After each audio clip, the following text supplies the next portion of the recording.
Ladies and gentlemen, welcome to the Co-Optional Podcast here on the 8th of August 2017, where everything is real and nothing is real. I don't know what that means. Real and nothing is real? Everything is real and nothing is real. We just don't know anymore. I don't. So confused. What? I don't get it. You're not real, Jesse. That's okay. It's okay if you don't get it. Technically, according to philosophy, the only thing that's real is yourself. Everything else is true. Of your mind. So I could be fake, or all of you could be fake. It's true. Literally, the only thing that we can confirm is real is that we can perceive a world, whether it's actually there or not. Yeah, this thing right here, this microphone could be a weird space tentacle, but my reality only sees it as a microphone. That's true. All I know, man. You don't even know, man. Space butterflies, man. You don't even know. It's always space with you, Jesse.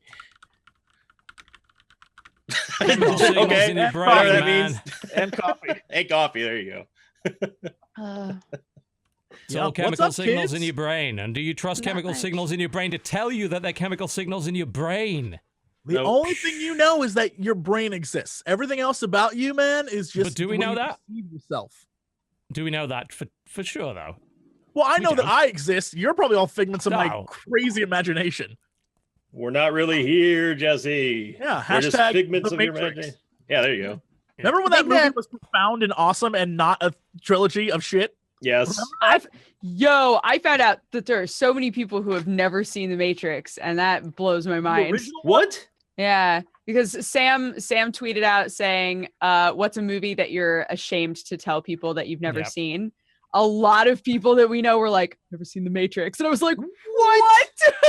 Sure. Blew my mind. Still holds up, incidentally. What she recently still holds up. Not like Jurassic Park. Phenomenal. I love all three. Just the descent into garbage is so good. I will say, while the second and third one are not as profoundly mind-blowing as the first one, right? And you expected, after the second one ended, I was like, man, the third one's gonna blow my dick off. I can't wait. Yep. Nope, it was just an action movie. But oh my god, and those CG scenes are so bad now. They're awful. The second half of the second movie is straight up fun. I don't care what anyone says. That car chase, yeah, the twins, that's a ton of fun. That is a great scene. Yeah, some fun, cool characters and shit in that only really got expanded in the MMO. Like the whole fact the Merovingian was an entire fucking faction in that game. And they were supposed to expand all the lore surrounding him and why exactly he, myths are real. They're like old programs that still stuck around. And why does this person have all this information? And who is he working for? And all that kind of shit. Yeah, I mean, the second one was the action blockbuster. The first one was a surprise hit. The third one was Dragon Ball Z. Yeah, that's basically how it went. The biggest problem I have is looking back, I feel like the Matrix movies became kind of what World of Warcraft is, where there's so many characters and so many things going on. They're like, well, we want to tell a story. We're not going to address 90% of the things that we created in the first two movies. Yeah. I'm cool with that, though. I'm cool with those just being things that exist in the world and there isn't needless exposition about them. They just show up when they're needed. I'm cool with that. Isn't that part of the Dark Souls appeal is the ambiguous storytelling about the lore that is there, but they don't really mention about? Yeah, there's a lot of that. And I think that there was probably, there was certainly at the time, an awful lot of that going on with The Matrix as well. Yeah, when it comes to fan theories and things like that. And the Animatrix only, threw a lot more spanners in the works on that one. The theory crafting of The Matrix is what made it so much fun for the first two movies. I was like, the theories that, my favorite theory was that it was all fake. Like there was another level. Oh, yeah. It was a good theory because it explained all the bullshit that Neo could actually do outside of the Matrix, but then... It makes sense. And people were like, it's not real because he's in the Matrix. Yeah, he's still in the Matrix, yeah. And also, Bender said at best, well, instead of using human beings as a battery, why couldn't the machines just get, a battery? Because the human body doesn't produce that much power. Yeah, it's vastly inefficient. But yeah. It was. Just see how many people they had. There were a lot of people. There's like a billion people. Yeah, but you put more energy in than you get out. It doesn't make any sense. None of that movie makes sense. That's fine. Doesn't matter. It's awesome. That's fine. TV, I'm so good. glad that you mentioned Animatrix, though. I just found out, I can't remember the name of it, but I just found out that there's a version of the Animatrix, but for Batman, where they went to like a bunch of different anime studios and they all did like little Batman shorts as well. I did not know that. Somebody in chat knows. But apparently it's super, super cool the way the Animatrix was, where it's like lots of different really cool styles and just like snippets of Batman stories. It's super cool. Yeah. Do you remember what it's called, Jesse? No, but I remember that it came out simultaneously with the release of a game. And I don't remember if it was Arkham Asylum or it came out like in conjunction with some shit. And it was super cool. I remember it because people were freaking out. Gotham Knight is what it's called. Batman Gotham Knight. They were like, anime Batman. And so, yeah, that was all over the internet for a while. I know Kotaku did like 5 million articles on it. It's like, oh my Lord. Yeah. So interesting. No. I'm writing it down because otherwise I'll forget. You should watch it. I think you'd love it. It's very Kevin Conroy's in it. So it's it's Batman. It's Batman, just they made an anime.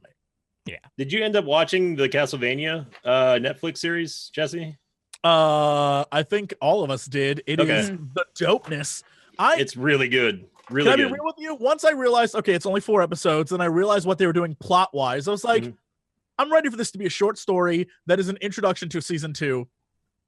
God damn them for that last episode. I was like, yeah, because finally we get the tie-in with the video games, because really it was just Dracula, like until Castlevania 3. It's straight up just Castlevania. Yeah.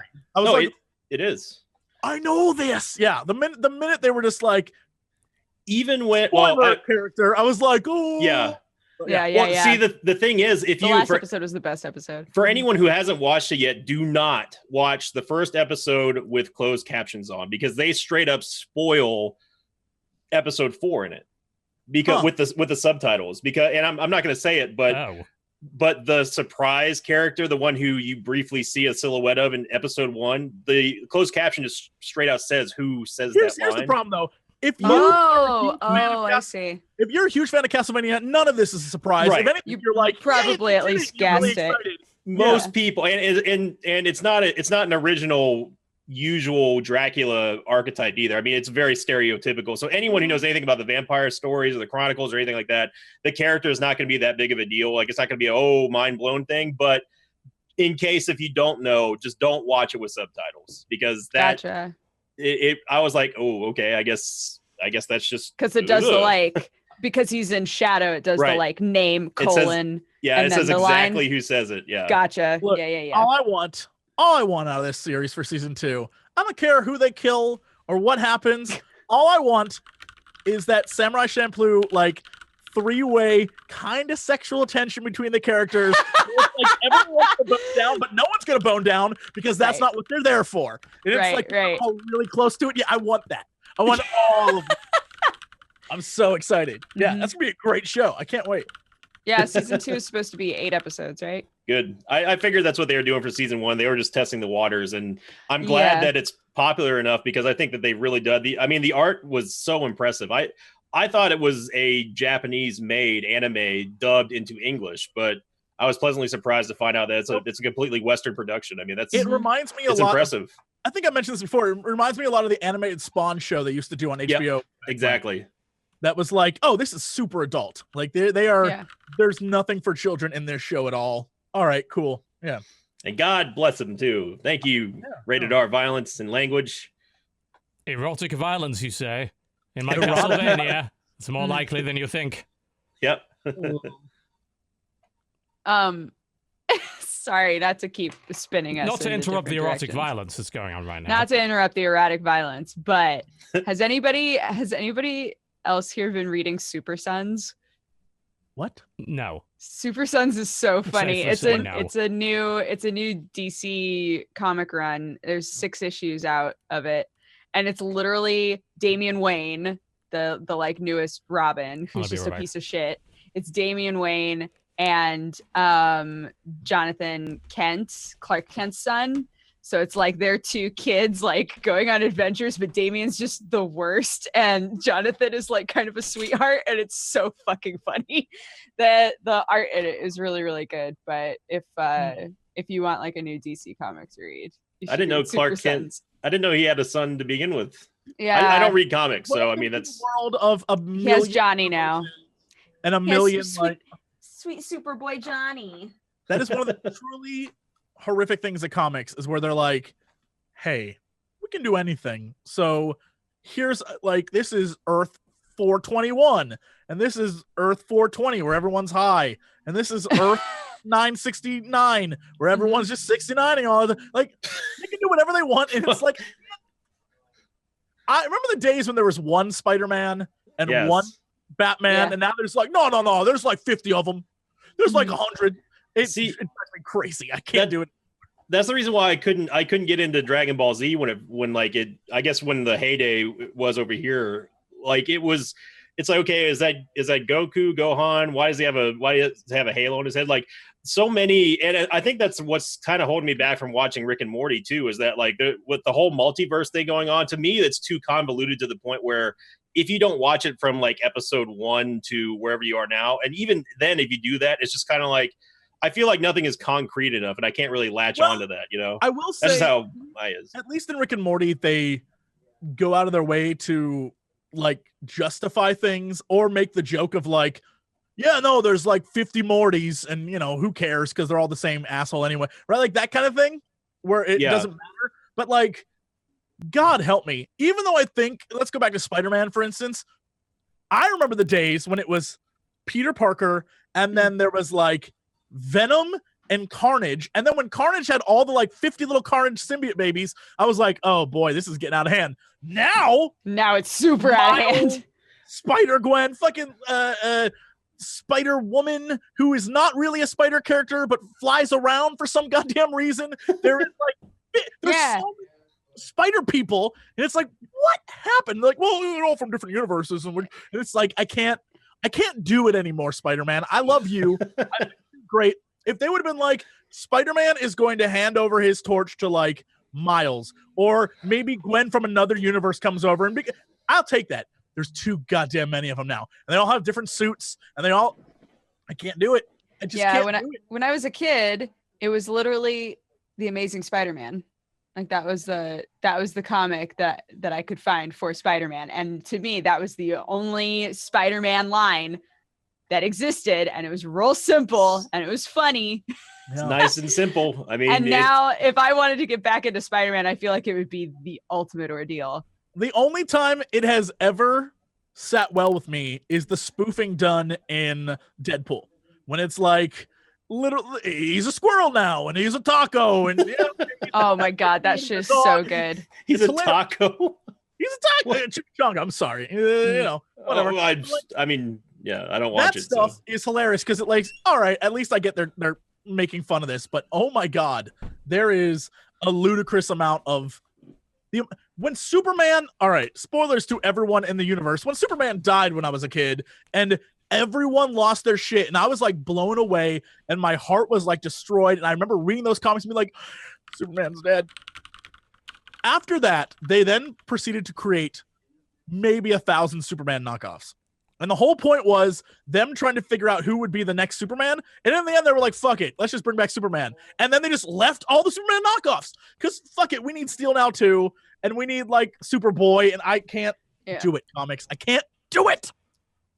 The only time that the whole like us saying that there are too many spider people, right?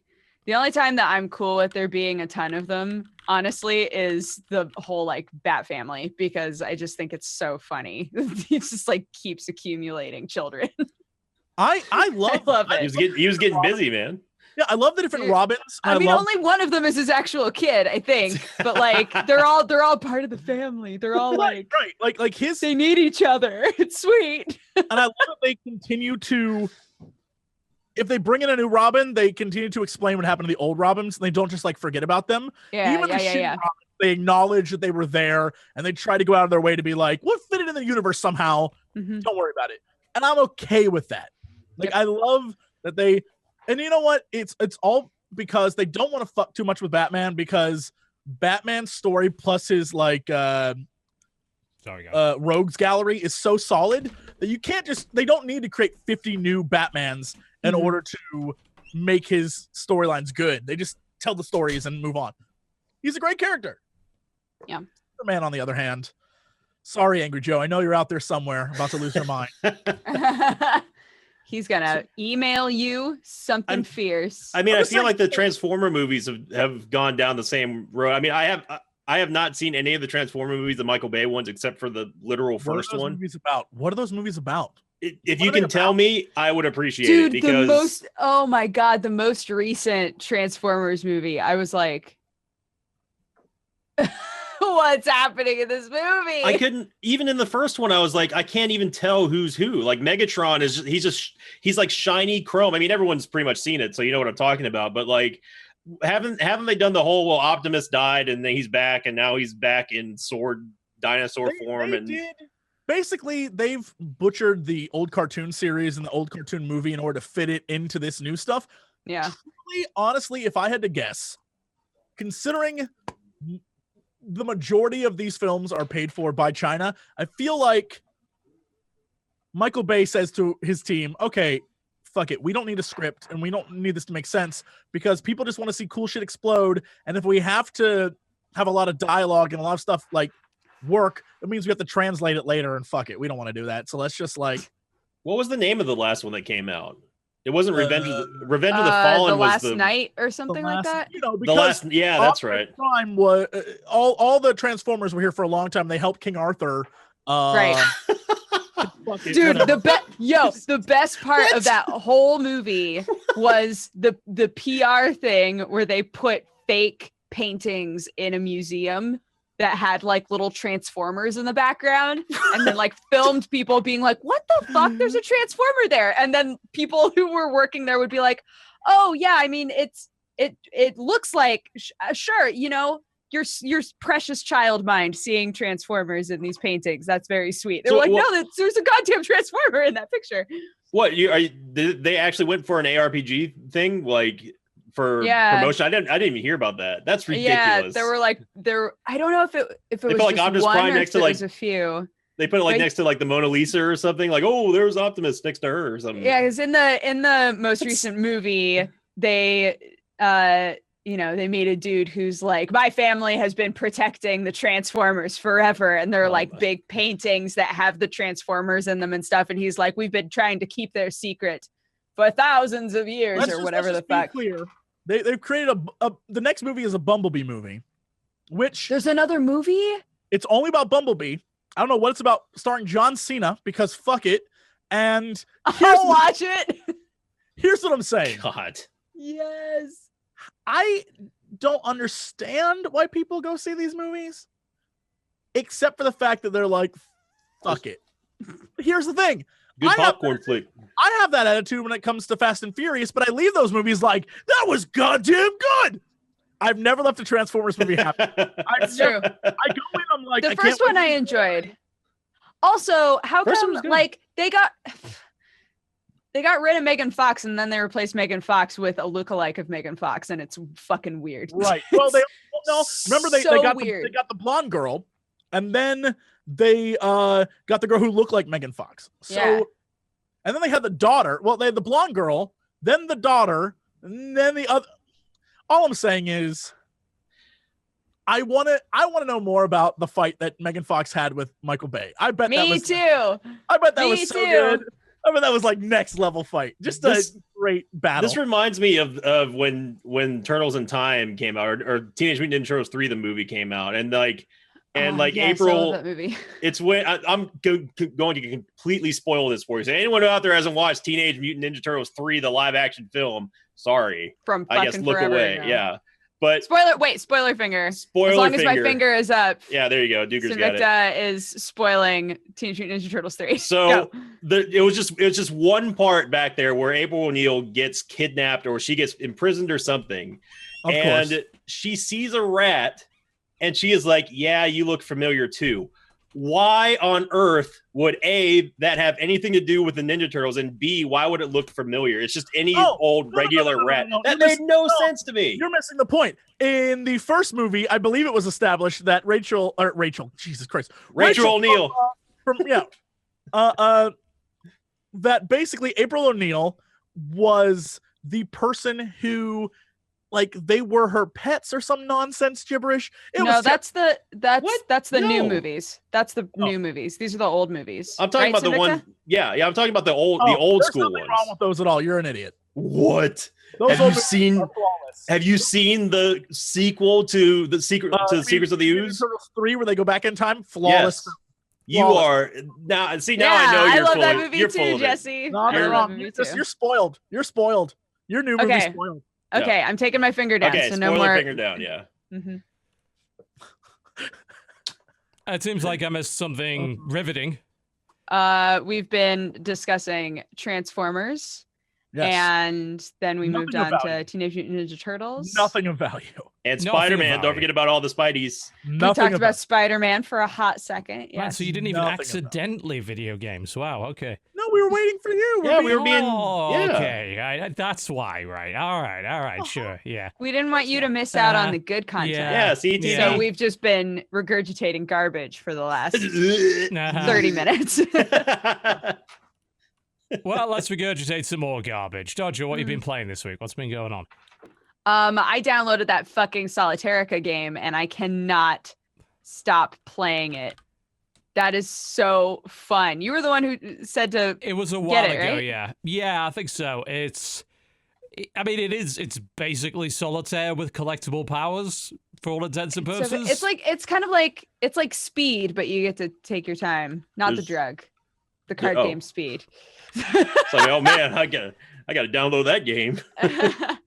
Yeah, it's like for any of you who weren't here when we talked about it the first time, it's a card game where you choose a class and like your class determines the deck that you have and like the abilities that you have. It does the kind of like I think that it's fairly common now where inside of the card game, in order to make it kind of more fantasy or battle themed, different cards have different colors and the colors are associated with different types of attacks. So like purple cards are willpower and you use those to do like psychic attacks or healing. Orange cards are like physical melee attacks, that kind of thing. But really in the end, you just want to get rid of all of the cards that are on the board and you have Yes. your deck in front of you. So as Still long as you can solitaire make for all intents and purposes. yeah, you're just like whatever card you have down, you have to choose. Like say I had a queen, I would have to then click either a king or a jack. It's one higher or one lower, and if it's an ace, it can be a 2 or a king. And you're just trying to get rid of all of the all of the cards on the board. And if you get stuck and you have to pull from your deck to get a new card, that's when your opponent gets to make a move and That's to attack hit you. Yeah. So it's in your best interest to do as much as you can in one move. But it's really, really fun. They start you off with just like a basic warrior deck. And then from there you can like unlock more decks with the in-game currency that you get from just like playing. So right now I'm playing with a paladin deck. I've got everything unlocked on it. So I'm probably going to move on in a hot minute, but as long as there's 18 battles total each time you play the game. So as long as you beat 18 monsters, including the like final boss, then you get like big rewards and then you can go back and like buy new decks and things like that. Yeah, it's got some replay value to it. When I played it, it was like, well, I was hoping for maybe 60% solitaire and 40% other shit, and it was more, this is 90% solitaire and 10% other shit, which is not really the ratio I was personally looking for, but I know that some people who are like, well, I love solitaire games, they're a great use of my time, were definitely very into it. And it's got a nice style to it as well. The monsters are well put together, the art's really good, it's got a good sense of humor. Somebody in chat said it looks like a toilet game. It is for sure absolutely a toilet game. Absolutely. Yeah, you can play it on iOS, but you could also play it on PC. There's no microtransaction bullshit, to the best of my knowledge, unless they've added that now. I think microtransactions exist, but you don't need them. You Yeah. get a lot out of just playing it. Looks Yeah. pretty neat. It's honestly really fun. I went home the other day thinking to myself, okay, I'm gonna like do some cleaning and maybe throw a little laundry in.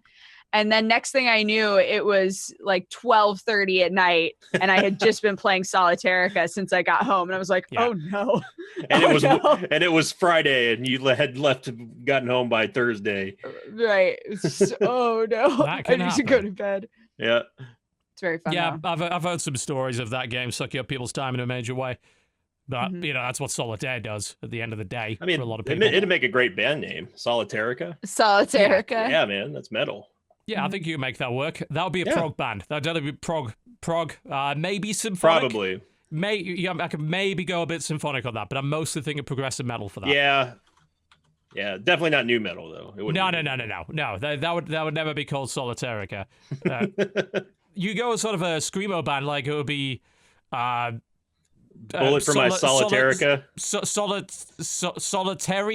Solitairica, because I'm lonely. There you go. There's your new screamo band right Yep. there. I like Now With their opening new up for Hate song, Week. I am sitting in the corner playing Solitairica alone with no friends. Shades of Then you EP. Solitairica. Yeah, pretty much. Wave of Solitairica. I like it. God, Yes. I can't wait to see this band take off. It's going to be amazing. It's going to be incredible. Massive. Right up there Yeah. with K9us. Right Can't up there. wait. All right, other Um, video games. What we got? Yeah, I also like the same day that we talked about it, I went home and played a bunch of Pyre. Yes. That game is so fucking beautiful. Yes. Super cool.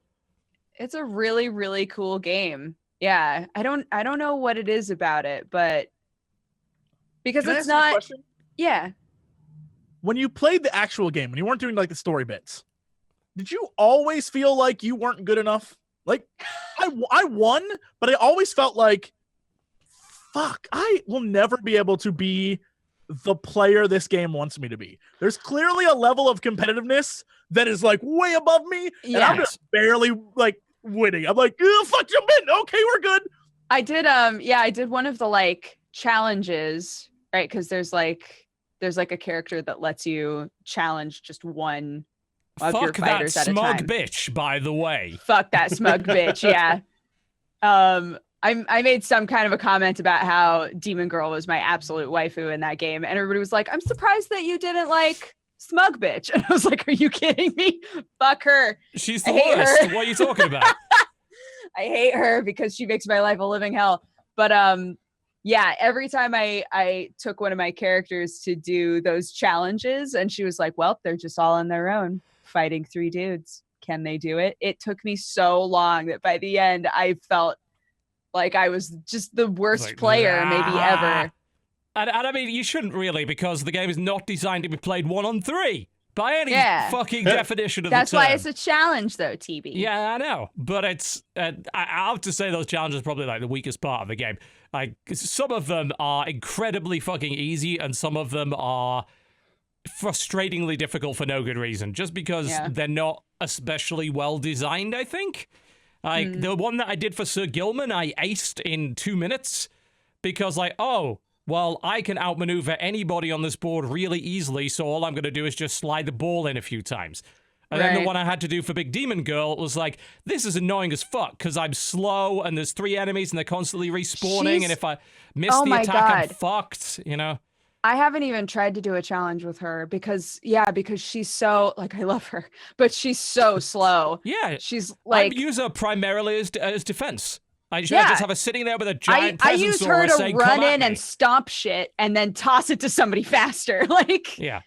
I can't even imagine trying to beat anything with just her. That would be Oh, really well, you will difficult. love the challenge where you have to do just that then.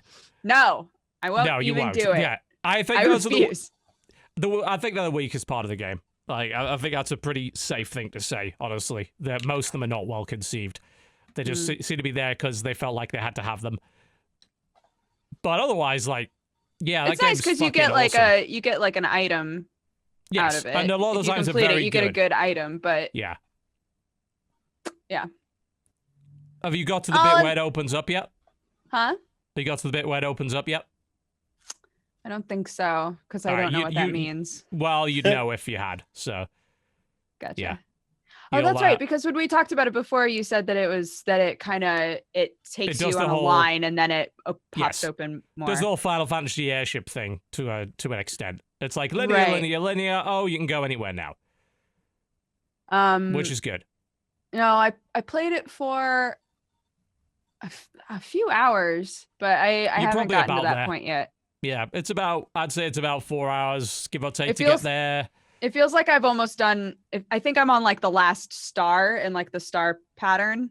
Yeah. So I assume that I'm probably close. Yeah. Really very much depends on how much time you just spend reading. And that game has a lot of time that you could spend reading. Oh my God. Any time that the game's like, do you want to go in the caravan? I go in, even if there isn't a little like, there's somebody to talk to in here. I go in there every single time just to see like, is anything sparkling? Is there should I just click on the changes? And it's wonderful. Yeah. Like, I don't want to spoil it for anybody, but I pissed a character off at one point by doing a thing with the little clickies in there. And then when it came back the next time, he'd fucked with the thing to stop me doing it again. And I was just like, this is great. That's brilliant. It's an interesting, because I don't know, in some ways it feels very story heavy. And in other ways it feels kind of hands off. Like it doesn't, I don't know. I think you can engage with it on whatever level you want. Yeah. Like if you want to dive whole fucking sail into that goddamn giant book, you are welcome to do it. If you don't, you can completely avoid it. Mm-hmm. And you can still get along with what the story is. If you don't want to interact with any of the characters, that's up to you. You can still get along with what the story is. Because the story is pretty self-explanatory. The journey is self-explanatory.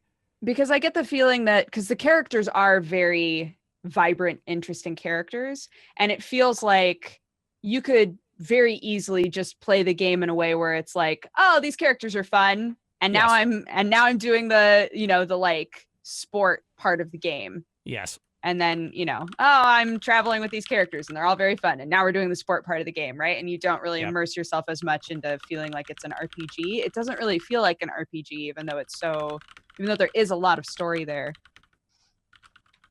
Yeah. I don't know. It's interesting how cool. You can approach it in different ways and still like it.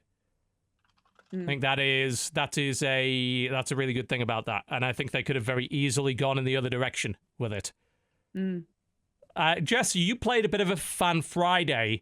We sort of had a bit of a back and forth on whether or not you would like the way that they delivered lore in that game. Like, now that you've played a bit of it, do you have any impression on that? I like the text, unlocking more text. I like little pop-ups that like, if you want to actually know more, you can get that. I like the book and learning about the world that way as well. The clickies, like Dodger said, it reminded me a lot of, how in Hearthstone, when you just click on random shit and things happen? Yeah.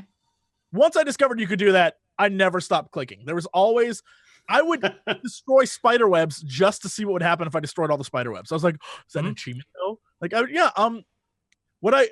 all that said, what I really like about this world is the characters that they give you, like the art design, the way things look, but more importantly, the fact that you join your team well after they're established. Like they have backstories and there are people that know them. They already have a relationship with each other. And I like that you're the newcomer and the three of them have a history that is much more interesting than it appears at first. And yes. I love all of that. I think the way they do the would you like to know more kind of deal is interesting. And if you're someone like me, of course, you're like, okay, yeah, let's see what this is. What I don't like, I can never remember any of that shit when I hover over it. I'm going to be honest. The thing I didn't like is that you can still hover over it even after you've explored it. So if you meet like Hedwin, for example, and then you see who is this person, and you like, okay. And then the next time his name pops up, you can look over it again. It's like, oh, is this new information? Same damn thing. So you want a reminder of whether or not you've already read it. Because, I mean, I'm okay with it still being there because it takes me several tries to absorb that. Yeah, that would be good. Yeah, you're totally right. You could very easily do that with a visual indicator. But But other than that, I think it's a fine game.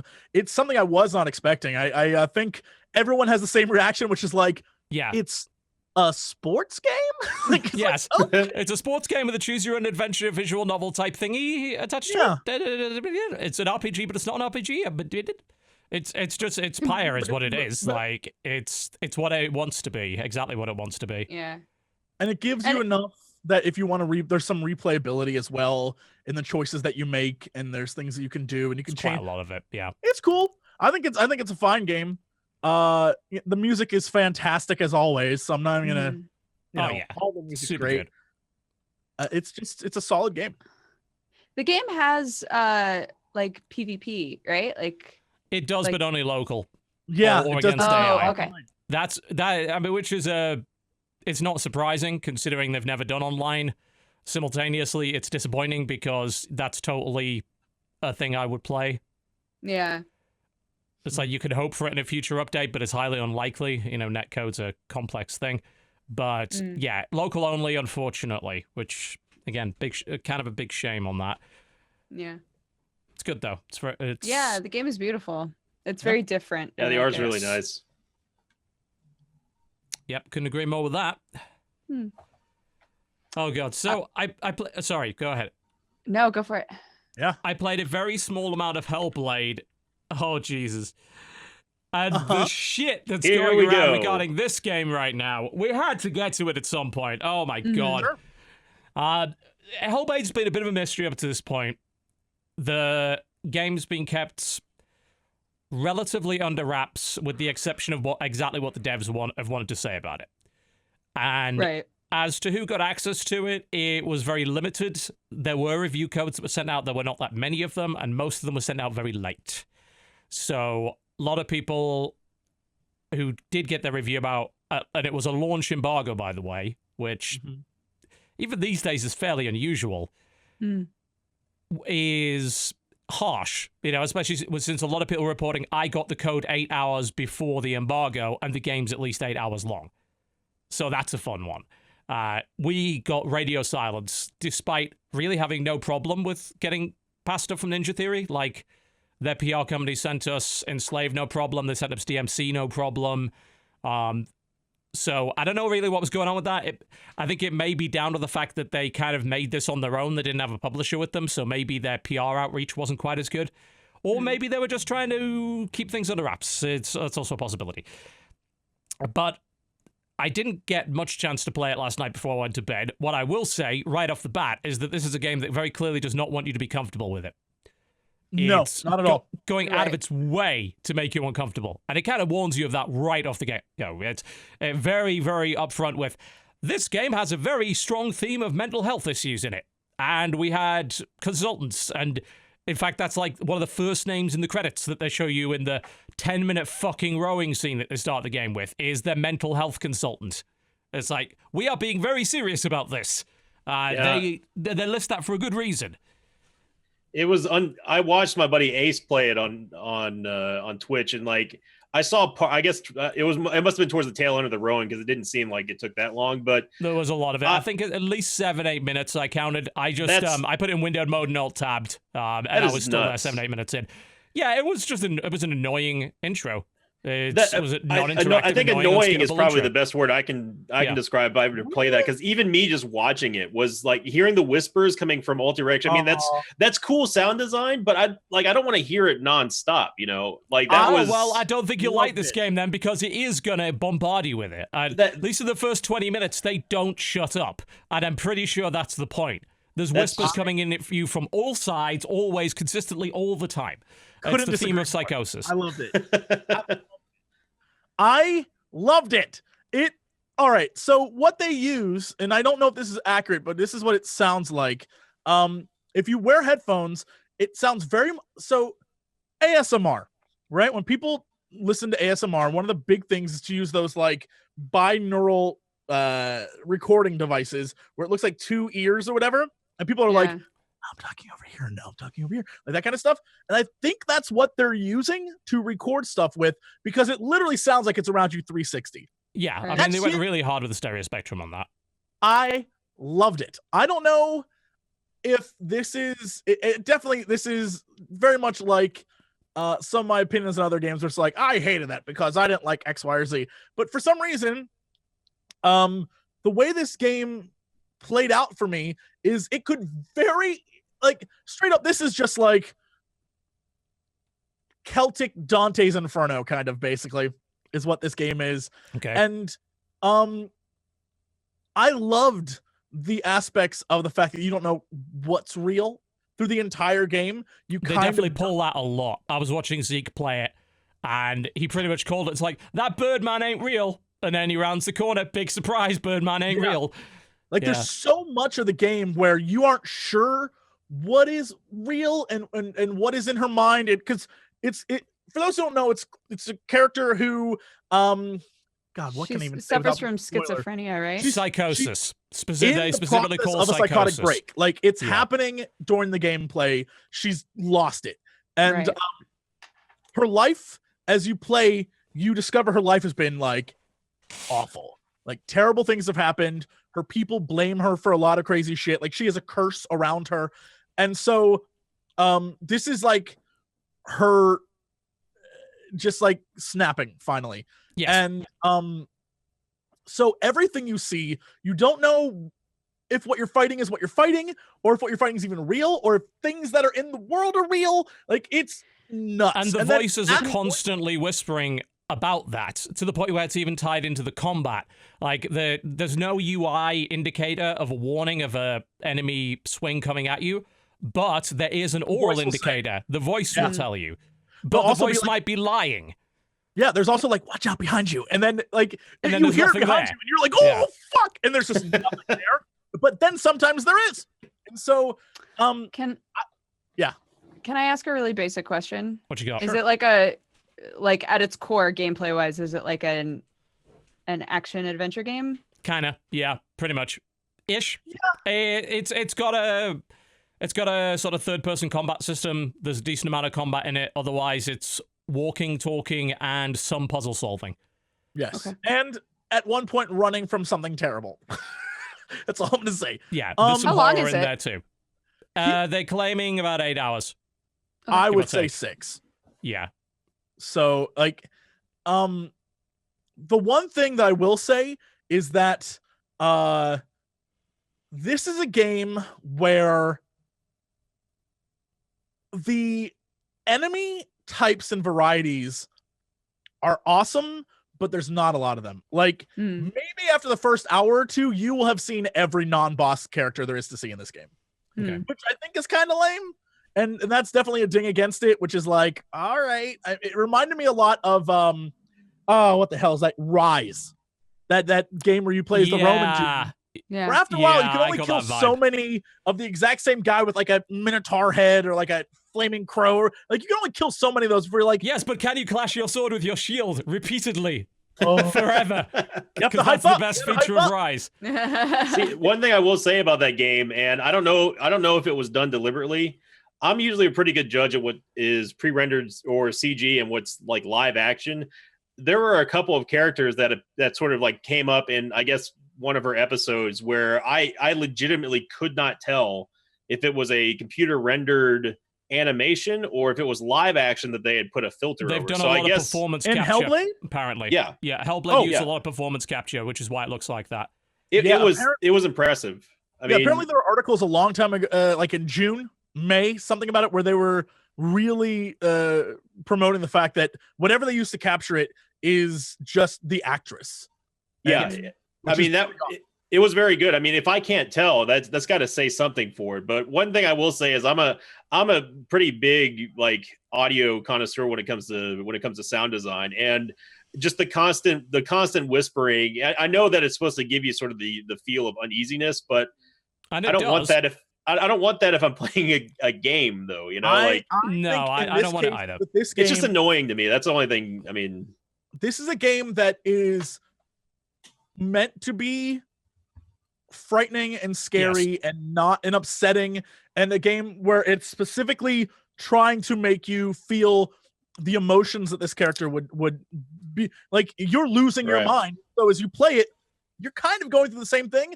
I agree that sometimes it's a bit much when there are like 8 voices all like but Yeah. time that's fucking like when you think about it, It's that's like if I fucking wanted dope. that, I'd just stream. Twitch chat provides that all the time. Like, I don't need that in my game. I guess it's just I not don't know. It targeted sounds towards intriguing me. to me.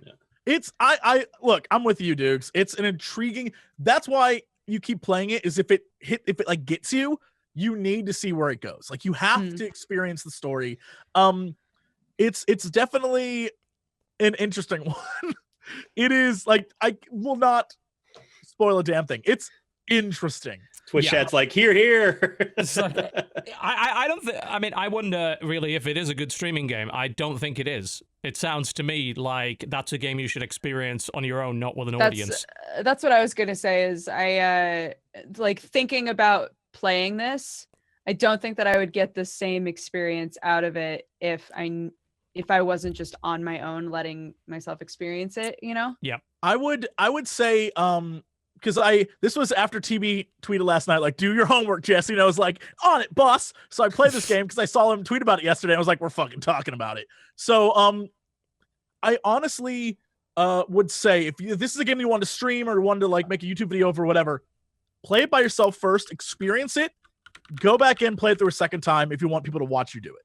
Because the initial experience of you playing through it will be ruined by you trying to perform for someone else. Yes. Yeah. Don't do that. Like, don't try to put on a show for people. Play it by yourself with headphones on and like get lost. You'll be weirded out by the entire experience, and you will definitely look over your shoulder and you will definitely be like, Sam, are you home tonight? Like, swear to God. But it's not like terrifying, but it grinds at you and it keeps grinding away to the point where you're like a little bit shook. It seems like it'd be one of those games that'd be like stronger as like an inward journey sort of a thing for yourself and then stream it afterwards. Well, I think so. That's the whole point of it. It is, even though it's a game where you're fighting like barbarian men and like crazy shit, it is at the end of the day a game about like her descent into madness. And with all that said, I'm not great at the combat, but I'm never great at the combat in these games. It just is the life I lead. Dodger would probably be way better than me. I will say though that I did not experience the like the maybe not game deleting your file thing. I don't know. What I do know is that when you die, crazy shit like creeps up your arms, and apparently if it hits your head, it erases your file. That's when your save gets erased. Yeah, apparently. I died like 10 times and nothing happened. So I don't know. I have no clue. It looked cool. I was all corrupted and shit, but I don't know what the limit is or if it's real or not. I have no clue. The current situation with this is fucking ridiculous because it was reported last night by about 5 different websites. Plus, bear in mind, screenshots from the fucking game itself that says this, that it exists. So you'd think this would be an okay thing to comment on because I have 5 sources and the game saying it. Right. No, apparently that's not okay because they may have just been lying about it. Well, Sam and I were talking about that this morning. Like, if it was all a ruse to get people intrigued and like interested in the game, I think that the game already sounded intriguing and interesting without that. It's not like push a gimmick with people or on that level It's and weird. pissing people off. Yeah, so here is quote verbatim from the screenshots that are presented in the game, right? Nothing edited out of this. This is exactly what the game says. The dark rot will grow each time you fail. If the rot reaches Senwa's head, her quest is over and all progress will be lost. Right. Tell me what other way there is to interpret that does not involve resetting your progress entirely. And this is what's crazy about it is someone in chat posted this, that PC Gamer did 50 deaths.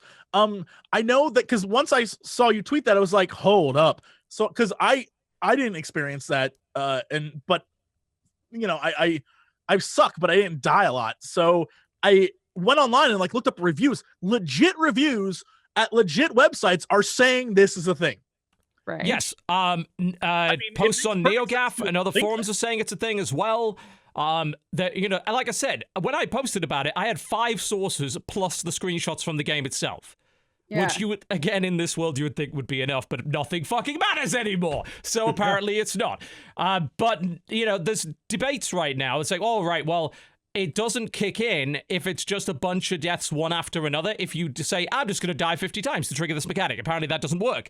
That it may very well be something that only happens if you die over multiple checkpoints and other things like that.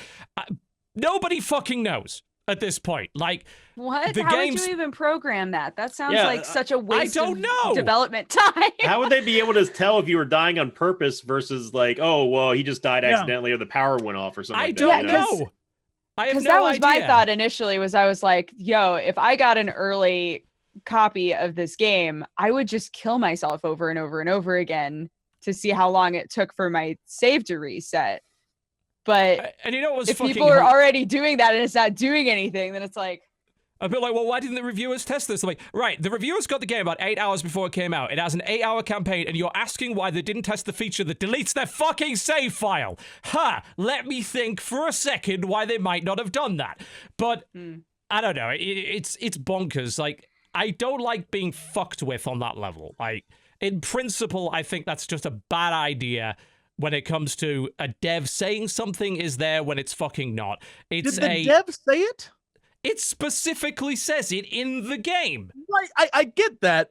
What I'm curious about is all the, like, this might go back to reviewing and how reviewing works. All the reviews, because once you said this, I was like, holy shit, if that's a thing, I need to learn to play better. So, and then I went and looked at the reviews. Like, every review said, yes, this is in it. This is in it. If the rocket, because they'll have all seen the same fucking giant tooltip that says so. But I don't know that anyone experienced that, which I think is interesting that everyone then report, like, it's definitely a thing in the game, but no one. I mean, I think we've got to the point of just believing when a dev says something, which, to be fair, is reasonable when you put it in a giant tooltip in a game that almost has no text of any kind, and yet you specifically put that text in the game.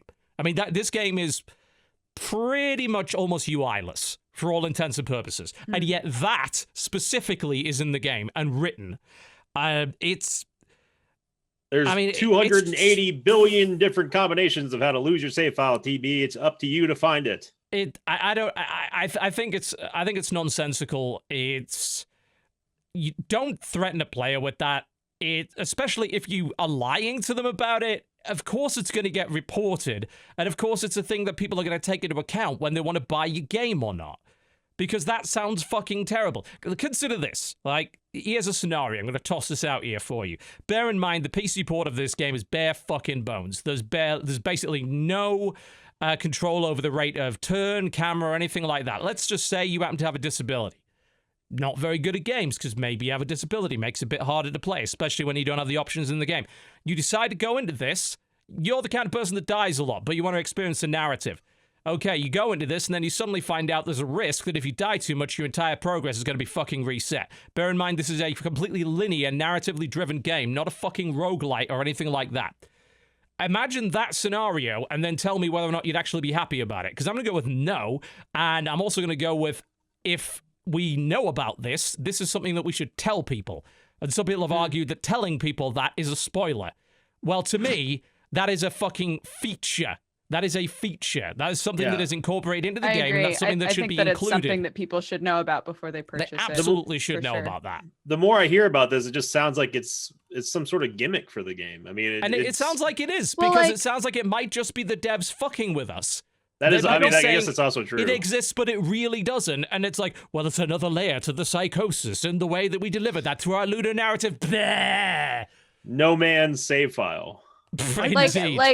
Like me personally, I'm fine with that being an element to the game if I'm playing it. Like, I'm okay with that. I'm okay with, like, the game giving me less ways to control my experience, especially in a game with, like, this kind of a concept to it. But I would not want to go into the game without knowing that. Like, if I was playing it and just kind of, like, experiencing it and, like, having fun, or maybe not any fun. I don't know what it's like to play this fucking game. But say that, you know, I died and it was like, well, you fucked up. And then it started me over when before it hadn't started me over at all. I would feel feel I feel really pretty weird pissed, about that. especially when it's like, hey, you want to watch 10 minutes of rowing again? Because that's what we're going to let you fucking do now. But Sign frankly, me up, TB. Grab a fucking drink. And I hate the arguments like, well, this is what gaming used to be like. Gaming used to be shit. I'm not sure if you noticed, but gaming had some really dumb shit going on back then. And yes, Super Mario Bros. 3 is a fucking incredible game. Would it have been better if it wasn't relying on having no fucking save states? Yes, it would be. All of those games would have been better with that feature. All of them, without exception. And anyone that says otherwise is just looking back through the nostalgia goggles. We're in the generation... Sorry, go ahead, Digger. All I was gonna say is I also don't know how to feel if it's all been a lie this whole time, because part of me is like, you can't lie in your PR about your game, and the other part of me is like, you can't lie in the tooltips like that. Yeah. You can't. and then the other part of me is like, it's kind of funny though. People would be playing it thinking like, if I fuck up too much, it's gonna delete, but it never happens. Any press it like is good puts press, you I on guess. edge even more. I got them like some fucking press. They certainly managed that. It pretty much put me in a position where I don't want to play it, but hey, you know, they got press. I don't. The whole press thing though is the thing that drives me crazy. They don't specifically. Nothing says that it erases your save file. There's no acknowledgement of that. Yet, literally, like going through everything that I'm doing, I'm like looking at all these articles about it right now, and this is my favorite one so far, which is literally dying. This game makes the black rot crawl up the character's arm, and if it reaches their head, you permanently die. As in, the save file is wiped, and you have to start over again. Personally, having not played the game yet, I'm split over the concept. So people are just repeating things they're hearing. Yeah, they haven't even played it. But the screenshots are in the game that say that. But it doesn't say it erases your save file. It says all your progress will be lost. How Can other I- way could you possibly interpret it that? doesn't say delete your save file. Like, people are just adding to it because I don't see any other way to interpret that. That's not what it says though. Like you can't just say a thing. This is to like you can say a thing when it's okay, guys, let Sinvicta talk. I just wanted to ask if I could play just devil's advocate really fast. Feel free. Is it possible that the game has that tooltip to add to the uneasiness and the environment, Yes. the mental cerebral struggle of the game, Entirely and possible. not actually be a thing? It's just it could designed be some to do Eternal that. Darkness bullshit. It's entirely possible that it could be. Okay. But that's the problem. We don't fucking know. And in a game where the game barely has any text and any UI at all, the fact that they chose that specifically to line out in bold text is indicative that this is an important thing. Right. So I'm not going to play it either way. I wanted to play devil's advocate for a second. What I'm thinking is, if you lose all progress, like, could it be, and maybe people just haven't found it yet, could it be the fact that your adventure, your story ends and you don't get the proper ending, I guess I'll say. I don't believe there's any evidence of that. I think there's only one ending to this game, to the best of my knowledge. That's like, I am disappointed about the stretch that I don't think it's much of a stretch. real I really news don't. outlets took. Like, it's cool if you go on Twitter and say, holy shit, this thing has this, this, and this.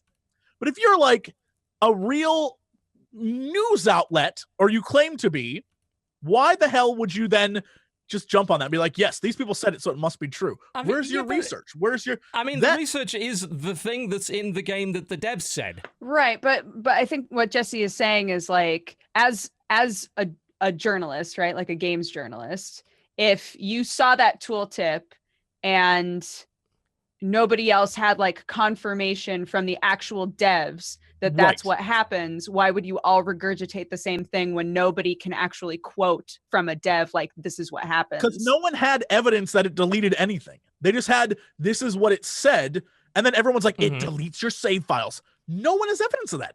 I mean, I don't know how else you could have interpreted that. Like, bear in mind, like, the permadeath thing prior to release was a semi-known fact. Before that, this is not something that just popped up. Like, we actually did know a little bit about this, but not much, prior to the release of the game. Like I just heard about it prior to release. I didn't know much about Hellblade, but I had heard associated with it some form of permadeath. What it was, I wasn't sure. I'm pretty sure we might have even covered this at some point on the show. Have we seen any of the other, like, what are the other tooltips in this game like? There are no other tooltips. Yeah, no, it's the very beginning, and it literally is the thing that says, I'm just trying to mess with you. There are runes and crazy stuff. Like this, again, this goes back to this is a game where everything about it is a lie, technically. That's what I was going to say is, like, if there were other tooltips and you could compare them and say, oh, all of these are bullshit. Then to my knowledge, there are no other tooltips. Not that I have seen. And it apparently is, not that Jesse has seen. It is either. oddly specific, the way it's worded like that. It really is oddly specific that they would bring that up specifically. Is there... It isn't specific enough to say it deletes your save? Like, that's what all I'm saying is the end of that. I just don't see any other way to interpret it. Like, and all progress will be lost. I mean, how else could you possibly interpret progress that? of what? Like, there's a lot of vagueness there, even though it's specific and like you're gonna lose some shit and this is bad for you. It doesn't say you're gonna lose a save file, and I feel like that's the one logic leap everyone took that I don't know I agree with. Everything else you'd be like, whoa, wait, here's the thing. what, you lose? Like, that's not cool. So here's why I think it's okay to take that logic leap, right? The reason I think it's okay is because, let's say what it actually meant was you would lose progress in a different way, right? Well, when you die in that game, you already go back to a checkpoint anyway, right? So you're already losing that progress in and of itself.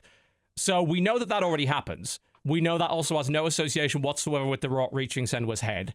So as a result of that, I don't see any other way to interpret and all progress will be lost, knowing for a fact that regular deaths in the game result in what you would expect, as in going back to a checkpoint.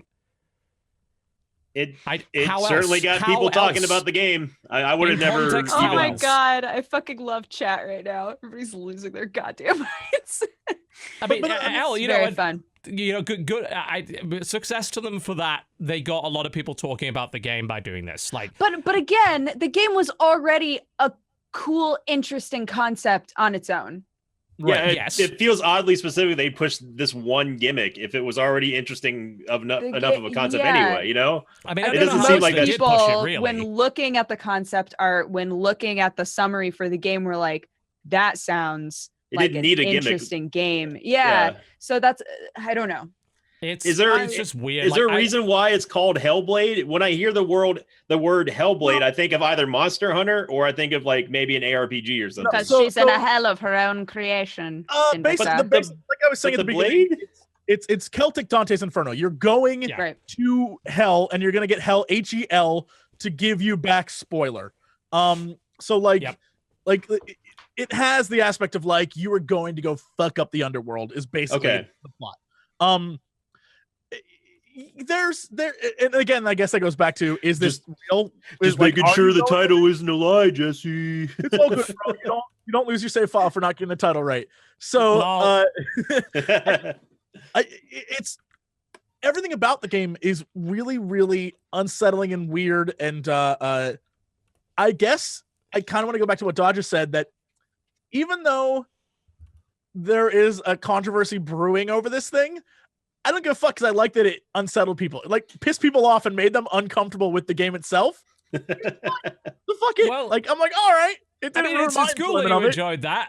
It made it so that I'm gonna play something else instead. Like it didn't have that effect on everybody. But you've also said that you tried playing it and you were like, wow, this is not for me. I mean, it probably isn't. But then again, you know, I only played 20 minutes of it, which is all pretty much all narrative and rowing for the most part. Like, so, you know, I would stick with the game longer than that usually to get an impression of it. I'm already getting the feeling it probably won't be for me, but I would have probably persevered were it not for the fuckery. The fuckery, it's associated with like so much negativity now with the title that I just don't want anything to do with it. And because there are so many cool video games right now, I don't like feel the need to look at that one specifically. Like, for instance, a few days ago, actually, I think we called this out maybe last week on the show, there was a game that came out which is a mix of an Aztec side-scrolling real-time brawler with a turn-based strategy game. And I'm like, holy fucking shit, that looks interesting. Maybe I should try that. Sundered came out, still haven't looked at that. Tacoma came out, still haven't looked at that. Long Dark's out of early access, still haven't looked at that. Lawbreakers came out yesterday, only got a bit of time on that. That's only what came out a few days ago. The new Batman just came out today. There's a bunch of other shit that's coming out over the next few days. There are a lot of really interesting looking games. That's not to mention the shit I missed over the last few weeks. I think that goes to gaming in general. Like, if something doesn't catch your eye immediately, then you at least in our end of the woods should move on to something move on. Effectively uses your time. But I will say that if you are looking for a story-based, like this story before combat game, then this is a game that you will enjoy. Like the everything that we've talked about today has not deterred me from wanting to play this game. Good. Like, it sounds, it still sounds like a game that is completely up my alley. Yes, and completely not up mine. And that's fine. That is entirely fine. I do feel like that fuckery, one way or the other, is less of a personal preference thing and more of a we're fucking with the consumer and artistic vision shit. But everything else about the game, the constant whispering and the focus on psychosis, that is what the game is. Not every game has to be fun. Every game must be compelling in some way. I mean, you don't go and see a horror movie necessarily for fun. You don't go and see 12 Years a Slave to have a fucking laugh. Oh, and you know what? Games are entirely capable of doing that thing. Good call with the movie thing. When I started playing this game, about 2 hours into it, I totally forgot to mention this. I had a great realization of what playing the game's like. If you've ever seen the movie Silence, it came out recently. It is about Japan and priests who go to Japan to find a lost priest in Japan. And it was during a time period where they're like, shit, yeah. Left and right. I went and saw that movie. That too. We were all in. We saw the trailers. We're like, holy shit, yeah, let's go see this. It was myself and like Davis, and like we just went to this thing. We walked out of that movie. Well, before we went in, the guy at the bar at the movie theater was like, you guys are going to walk out of that movie and be like, what the fuck? And then 3 or 4 days later, you're going to be like, oh my God. That is 1,000% what it was like. It was such an overwhelming, like 3-hour experience of just like being bombarded. Sensory bombardment of shit. You were like, what the fuck? And then when you left, you were just like, I don't know if I like that or not. But days later, we all got together. You felt we're like, something, didn't you? Holy shit, that was actually really like an experience, and that's exactly what this game is. It's a game that while playing it, you're gonna be like, what the fuck? When you stop playing it, you're gonna be still shook up. But days later, you're gonna be like, I'm glad I went through that. Like, that was an experience that I'll remember for a while, and that was exactly what I was thinking about while I was playing this. Yeah, that's really I still don't know if gaming. I like Silence or not. Right? No, I agree with you. It's a movie that's just like, what the fuck? Yeah, it's. I will say, tangent. The old Japanese man in Silence, who was the bad guy, air quotes, who just, when he laughed to go, my God. Yeah, he was a straight up fucking anime character inside of a brutal ass movie. And I was like, what? That was an amazing character. I don't know who that actor is. I'm going to find him and I'm going to give him my own, like, an award from me for being genuinely hilarious. All right. I think my thing is, I just think I either lose interest too quickly or maybe I just get bored really easily. But the just watching my buddy play the game and listening to the whispering, that's enough to be like, yeah, I don't care what comes after that, I'm not always frothing at the mouth for like, I need some just action right now, in my video games. I mean, I'm all for long narratives and stuff, but if something in a game really bothers me to the point where I can't stop like thinking about how annoying it is to me, then I can't get into the game that much and enjoy it. I mean, this has nothing to do with Hellblade, but Enter the Gungeon was something that I could not overlook. It was fun. I'm a huge Isaac fan. I like playing roguelikes, but the thing that bothered me was just the fact that there is no item variation, at least back before the big patch hit. And I could not, Sinvicta, as much as like, thank you so much for being on my side. I was like, oh man, look at all the bullet hell, great music and everything.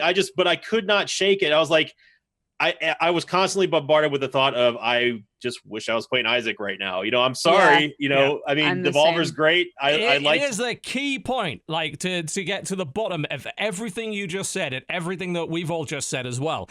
The fundamental fucking difference between games and any other form of media is that you have to play a game. You have to actively participate.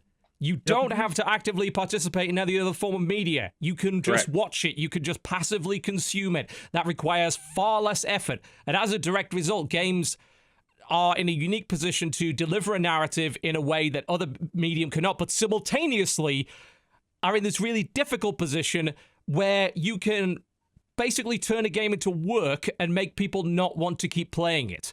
And they're wrestling with that. Hellblade wrestles with that as well. In the first 20 minutes, I don't think they deliver the narrative very well because it's literally walk and talk. Or in this case, sit watching her in a fucking boat for 7 minutes. And being whispered to in just a movie, constantly. That would be fine. Yeah. But in a video game, no, it's an interactive medium. It's not necessarily so fine. And we're still, as a medium, growing and figuring that out. And that's okay, because, a game like Hellblade is a really important step on that particular road. And there are a lot of different ways to do it. You're totally right in the fact that it is a game that can... It's a story that can only be experienced as a game. It would not work in any other medium. You couldn't do it the way that they tell this story. Not in the same way, no. Yeah. Yeah. Because of the way that Psychosis is built into the combat itself... And the actual game mechanics, you're completely right. And that's that fundamental difference. You can make a Celtic story about Psychosis and a warrior woman as a movie. No problem. You cannot make the exact same story where that Psychosis is directly affecting your ability to experience it because you are an active participant in that story. Right. That's the strength of the video game medium that no other medium has. But simultaneously also the hardest fucking bit about making them. Right. Yeah, the best thing you could do in a movie version of this would be like, we got a twist at the end, and what we thought was real wasn't real. And that's been done a million times. Yeah. This is a thing where, like, you have to, the act of experiencing it takes you on a different journey than any other way to tell this story. The active experience of it changes the art. You can't change a static piece of art by experiencing it. You can change an interactive piece of art by experiencing it. Right. That's absolutely. the nature of this. Every game is an incomplete painting, and they're giving you the fucking brush, and you might paint within the lines, or you might not. You might have to paint within the lines because it doesn't let you do anything else, or maybe you could paint all fucking over it. Right.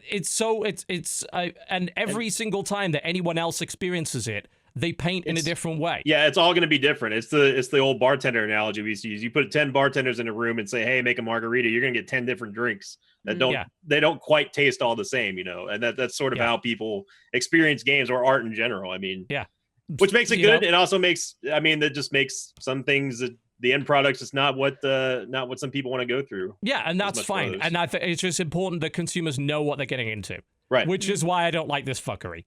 Yeah, just to bring it right back around. So I'll be interested to see what you think, Dodger, after you've played it, and what you think, Jesse, after you've played more of it. I think this is definitely a game. This is a game I would rather hear from you about than play myself. Right. Honestly. Cool. And we hope you like it, Dodger. Thanks, guys. Cool. We're rooting for you. Let's take a break. When we come back, more about the games that we've been playing this week. You're watching the Co-optional Podcast. Don't go anywhere, or do, because there may be a podcast or there may not be. We don't know at this point. I mean, what even is a podcast? Nobody knows.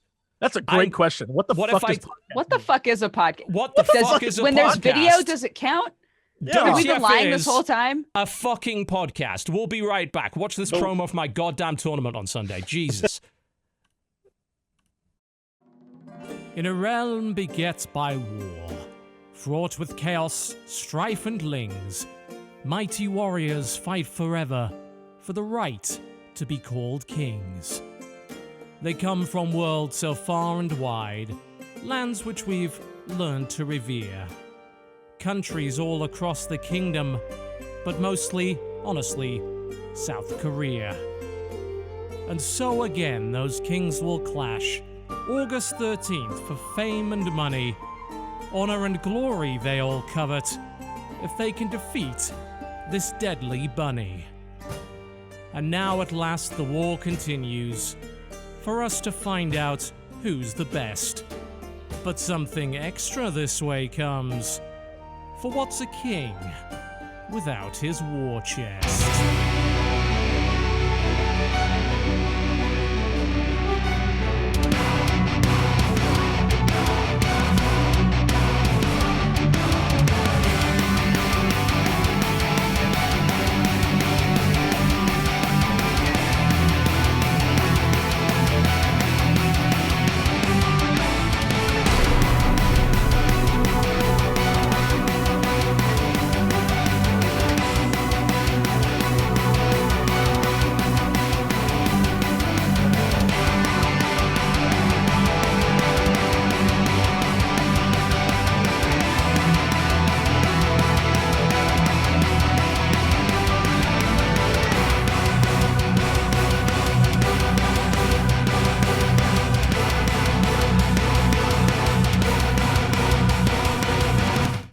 Ladies and gentlemen, welcome back to the Co-Optional Podcast. A little longer break. My apologies for that. Stomach is not cooperating today. Yeah, Not you having okay, fun dude? with that. TB, Yeah, I got something that'll fun. make you feel better. It is the golden heavy metal salute.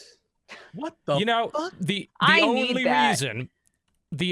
reason that I picked the therapist that I did is because she has a fucking metal hand statue in Really? her office. What is that Yeah. from? What is that? I mean, it's a fucking metal horn. This? Fucking No, but Dio's I think he's horns, wondering like- where you buy it, guys. I mean, I- lots of places I'm gonna go with. Probably it's No, quite I thought it common. was an award. You don't buy something like that. It is You an Sure award. you do. What I is earned it? it What's for I earned it for being the most metal person of all We know time. that's not fucking whoa, true. damn. That's I'm like the- So metal. I'm sorry. That's like the fucking world's greatest dad trophy that I have on my shelf. I know it's a lie. Like I know that they were just trying to make me feel better. They Right. lied to me. But this sometimes was you have to lied. just like regurgitate the lie back to yourself Yes, so that you yes. continue to improve as a this person. was made. I think for it's you okay to for feel them to better. lie to me about that. Okay. Just No. don't lie to me about permadeath in your video game and everything will be fine. And we're back. God, here. Wait, so that was a fun discussion during the break. Holy shit. it actually was. Yeah. So TB, you said that you hopped back into Hollow Knight because of the DLC or no? No, I never said that. I was curious because I never played Hollow Knight. I was curious as to because you hopped back into it, right? And I watched you play what I would best describe as Welcome to My Fuck House, the video game. Jesus Christ, what the fuck was that level? So the like Super Meat Boy. Yes, what Thing? the fuck Okay. was that? So here's been my experience on my journey, my quest to find the DLC in Hollow Knight, because when they dropped the DLC, they have 3 DLC like add-ons that are going to be automatic updates. They're totally free. They're just like little extra things thrown into the game, and the game is already dense, right? The game already has Sure. a lot to it. Yeah. So when I beat the game a while back, I knew that I hadn't found everything, because at the very end of the game, you touch like a runestone basically, and it gives you a percentage, so that as you continue to play the game after that, it'll constantly update the percentage of completion for you, so that if you wanted to like do 100%, you have an idea of how close you are, right? So the DLC, I finished the game at 71 or 72%. Okay. And the DLC dropped, and I was like, oh, cool. I'm going to get back into Hollow Knight. And people were like, just so you know, it's not like a super obvious place. Like the DLC is not hid that extremely obvious. Yeah. And I was like, okay, that's fine. I'm down to just kind of like, get back into the game and troll around and see what's there. I have been looking for the DLC for 2 days of streaming. Jesus. And every time I find something new, I'm like, oh, this is it. Is this it? I Is this found it. It was something you missed. It's every fucking time. I'm like, this. Surely I didn't miss this. This is so obvious. There's no way I missed this the first time. Everybody's like, yeah, that was always there. That was always there. You just never found it. And the fucking White Palace. The White Jesus Palace was a Christ. shit show, but it was really fun though. I don't believe you. I was watching you play that. You were not having fun. But like, it's one of those masochistic situations where the first time that you do a section, you're like, this is the worst. Who designed this? Who thought this was fun? Yes. Fuck that person. Oh my God. You were right the first time. Yeah, and then after you die the first time and you have to do it again, then it's like, wait, but now I can do it so easily. Now I know the pattern, and you feel really cool. That really is Meat Boy. If that's what you're talking about on the it's stream a right fucking now. Galaxy Quest situation where it's like, why are these here? Wow. There's no reason for any of this. So I found a ton of shit that I just never had before. Beat the game again so that I could get, there are like 3 endings. I guess there's technically 4, but everybody was saying one of them is just kind of like a weird goof ending. So there are 3 like real endings that you can get. And now I've gotten the second ending because I found all of this other shit that I never found before. And I have yet to figure out where the fuck the DLC is or what it is. So all of the bosses that you can beat in the game have like a run back system basically. So that's been kind of fun going back to bosses that I've done. It's so hard to not just watch. It's so hard to not watch this footage of the White Palace and be like, I remember all of this. I'm just looking at this and like, oh my Fuck God. everything about everything in that. Yeah. No, absolutely Looks not. metal. I'll say that. It was one of those situations where every time you had a moment of respite, you thought to yourself, surely that was it. Surely that's all of it. And now I can continue on. No. You'd walk into the next area and hear those fucking buzzsaws again. It's like, why is this here? There's more. Yeah. So it's the last couple of days of playing Hollow Knight have been a test of patience for sure, which fortunately I have a lot of normally. So doing the White Palace and needing to upgrade like my dream sword or whatever inside of the storyline, and so going back to old bosses and trying to beat like basically the hard versions of all of the bosses that I fought before. It's been fun, but I'm just like, where the fuck is this DLC? I paid for it. I know I did. Because there are 2. It's free, right? Isn't the DLC It's all free? free. Oh, it's free. Okay, my bad. It's all a free. I haven't played Hollow edition. Knight, so okay. Yeah, Which is kind of why holy they shit, get away it's with so hiding the shit and fuckery, because it's like, what's free? So fuck you. Yeah. So I see the theme we're going for today. Indeed, it is a fuckery day. All right.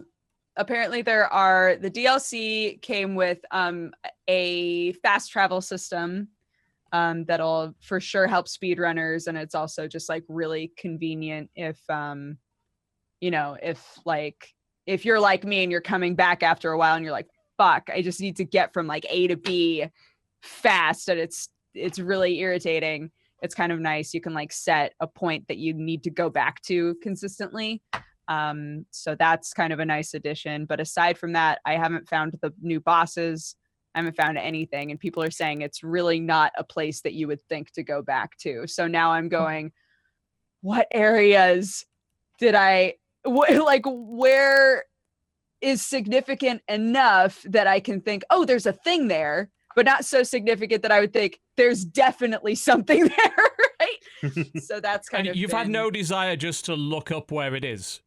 No, I have to find it. TB, I have to find it on my own. That sounds like a waste of time. It's an inward journey, TB. But TB, if I had looked up where the DLC was, because it's been confirmed that you don't have to have 100%ed the game or gotten like any specific type of ending in order to get the DLC. It's just there now. Oh, so you know that. You're okay knowing that information. Yeah, because I was curious. Where do you draw the line? Since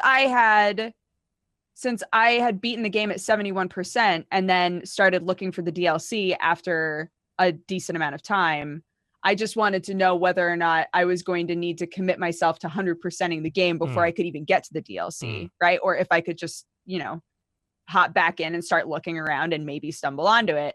Okay. And if I had found out exactly where to go, I wouldn't have found the White Palace. I wouldn't have found like all of these areas that I missed the first time around. So it's been really, even though I'm going, where the fuck is this DLC? It's been really cool finding out like really major story shit that I missed just because I'm letting myself sort of explore again. That's cool. Hollow Knight is an incredible game. I never do that. Everybody who's watching, and if you haven't played it, it's like maybe one of my favorite games of all time. I was told both Nick and Bear both told me to pick it up while it was on sale, and I ended up picking it up. But I'm not going to name names, but I will say that certain members of the NLSS crew are not too happy with the DLC. It's apparently been a sort of a letdown for more than a few people. That's what I've heard. I mean, I haven't played the game, but I've heard some misgivings. I haven't heard anything good or bad about it. So, I heard but mostly again, I'm avoiding it. What people were saying, it was mostly like, it wasn't like it's trash or anything. It was just a little bit of a letdown. Is sort of the vibe that I got. Right. That's fair. But I will play it eventually.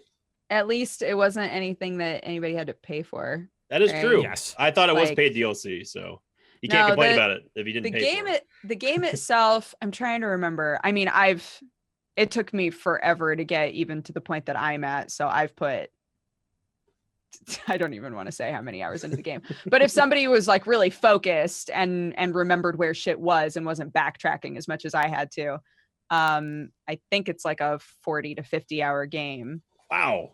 And I didn't know it was that long. It's There's only a lot like of content in that thing. There's a ton of content in it without the DLC. It's like $15 normally. And this last weekend it was on sale. So I know a bunch of people picked it up because of the DLC drop. I'm just not a fan of Metroidvania games. I just don't know why I could never get into them. Generally speaking, I really do. The only game in the last 400 years that I played that was a Metroidvania is Dead Cells, and I really enjoy Dead Cells. And that's barely a Metroidvania. Let's be honest. Yeah, and that's what I hear. Yeah, that's what I hear is that's like Metroidvania light. So the more Metroidvania a game gets, the less I enjoy it. Like from a scale of, I think Dead Cells is totally tolerable to me. And the level that I will go before starting to get annoyed by it is probably Guacamelee. Like that's the. If you go past Guacamelee, you're in the piss me off Metroidvania territory. Like, right. Guacamelee's just on that level, and even then, there's a couple of bits of Guacamelee that are like, "Fuck you." So where's Hollow Knight on that spectrum then? Because Hollow Knight is way beyond. Okay. Because it's such a. It's a real Metroidvania. Okay. Yeah, it's if you don't enjoy exploration, if you don't want to start with nothing, no map, no nothing, and figure your shit out, this is not the game for you. But it feels incredible to play. It's like such a fun game. It feels really nice. The combat feels great. And you consistently, if you're really committing yourself to exploring and finding new things, you constantly wind up improving in at least some way. Okay. Like the game gives you lots of rewards for that exploration, whether it's story wise or it's combat wise. They do a really, really good job of world building and also combat mechanic building. I don't mind having to explore and stuff and start from nothing. I think my dislike of the Metroidvania is a little bit of the crypticness of where exactly I'm supposed to go. But also most of the time the combat's not all that engaging for me. Right. It definitely depends on the game. I don't know if you could tell, but I like action games sometimes. Guacamelee's combat was really engaging to me. Dead Cells is very engaging on that level. That's why I like Stuff like Dead Cells. Hollow Knight and Axiom Verge less so. And to me, the more exploration, backtracking, getting lost there is in a game, the less I generally like it. Right. And Metroidvania is kind of built on that. Mm-hmm. So it's not a genre that if they really went full Metroidvania that I'd ever really enjoy. I think it would take something really fucking special to convince me otherwise. Hollow Knight is not that game. Yeah. From what I can tell. I think for everybody where the first bit of Hollow Knight that they're seeing was that White Palace footage. I think not that representative of the game at all, really. It's not. That was definitely a very specific area. I would say that it's not nearly as much of, because people keep comparing it to Ori and the Blind Forest, and I don't know why. Ori, I think, is much more platformer. I was going to say it looks a lot like Ori how it plays. Hollow Knight is not really a platformer at all. Like Yeah, there okay. isn't. I think Like- really, I can't stand the Ori- platforming. Like, The Ori comparison is a weird one. I think so too. It's mostly because like Metroidvania as a label is slapped on a lot of things that only have very limited things in common.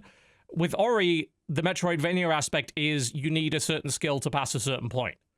Right. That's Right. really about as far as the Metroidvania You do goes in with Hollow it. Knight at points. There are definitely points inside of Hollow Knight where it's like, fuck, I need to really concentrate and like figure out how to get through this area or I'm gonna die. Like there's plenty of that, but I think that it's much more combat focused than platforming focused. Hollow that's Knight good. That's is. good to hear because that's the thing I don't like. I don't like the platforming bits at all. You're not in those sort gonna of feel like games. you're constantly playing Super Meat Boy with a Okay. good story. Yeah. Like that's not. And it sounds that's like you not can what Hollow totally Knight is. avoid like those platform heavy bits because you missed Yeah. it completely the first playthrough. So there's nothing, necessarily wrong with that. I mean, Ori is a much more linear game than Hollow Yeah. Knight is. Hollow Like, Knight is much more here's your directed. starting point, and now you can go wherever you want. Yeah.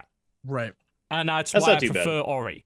Like, the less, in the cases of those games, the less linear it gets, the more open space, find your fucking way, easily get lost in this area a game is, the less I generally like it. One of those where the So- heck do I go games. Yeah, I'm not a Sort of fan thing. of that. I Yeah. don't really like that at all.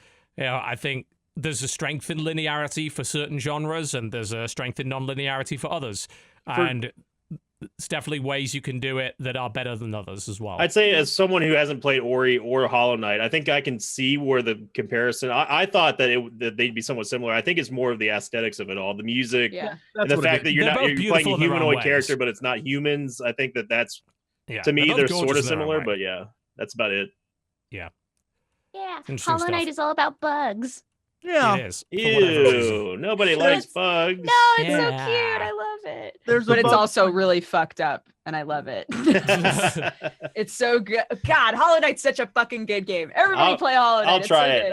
I'll try it one of these days. Unless you don't like Metroidvania, which place don't play Hollow Knight because it's not going to be your thing at all. I'm always willing to play new games. I may not like it in the end, but I'll always try them. Speaking of something that you've at least two of you have gone back to in a fairly zealous way, I would say. Path of Exile has clocked up a lot of streaming hours over the past few Sinvicta days. never left.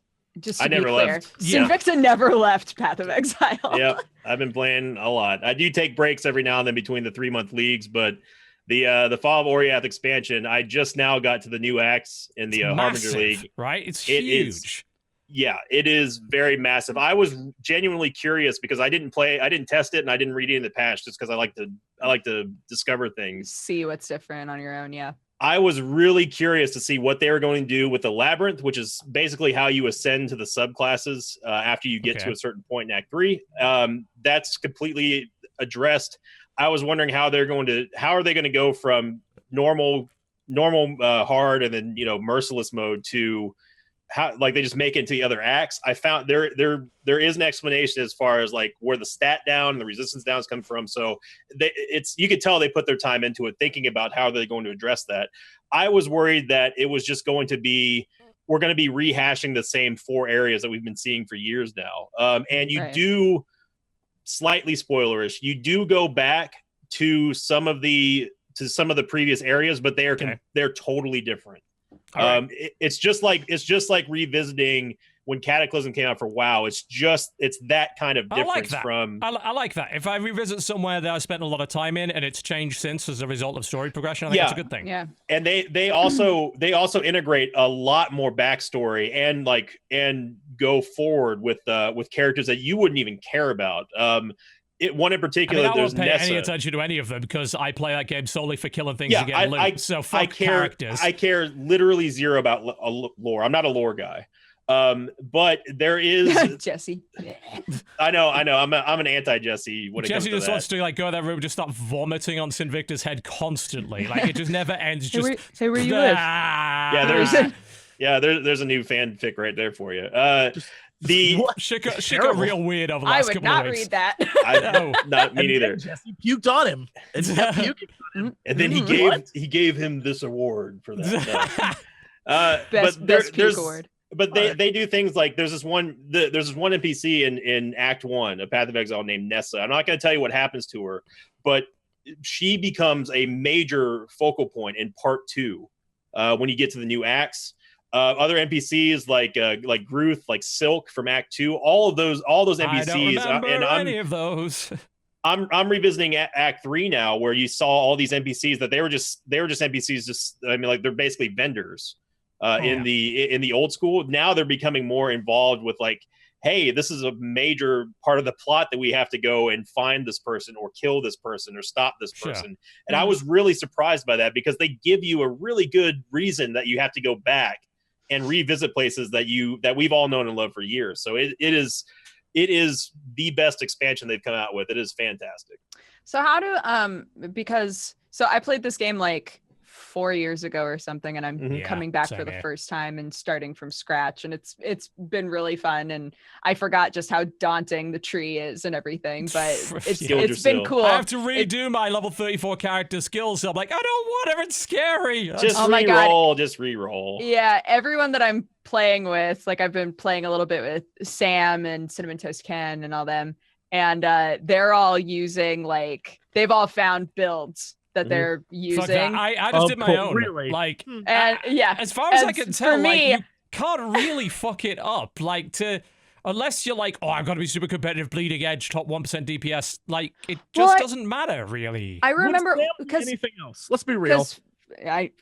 Because 4 years ago when I played it before, I made one choice in the tree, and I got a bunch of comments from the people who were like super into Path of Exile, being like, oh, well, that build's fucked. And I was like, what? Already? What the interest fuck? To that. Like it felt a little daunting for me. And I think now I have a bit more confidence to hop into the game and just be like, fuck you. I'm doing whatever I want. Yep. I'm searching for the word minion in the tree, and I'm going to grab all of those, and I'm going to have a billion minions, and that's going to be my build. That's my thing. Yeah, I mean, I don't know how hard the game gets later on now, but, you know, everything I'd played up to that point is I got absolutely no impression at all that picking the wrong thing in a build would fuck me forever. At all. If you really care about min-maxing, sure, but I don't. I really at all, actually. I just want to have fun and watch things die fast. Yeah, and there's plenty of ways to do that. What I will say is that it is possible to screw your character over from a stats standpoint. The problem of over leveling a skill gem is something that they've addressed a long time ago. But in the previous in the early days, over level a gem.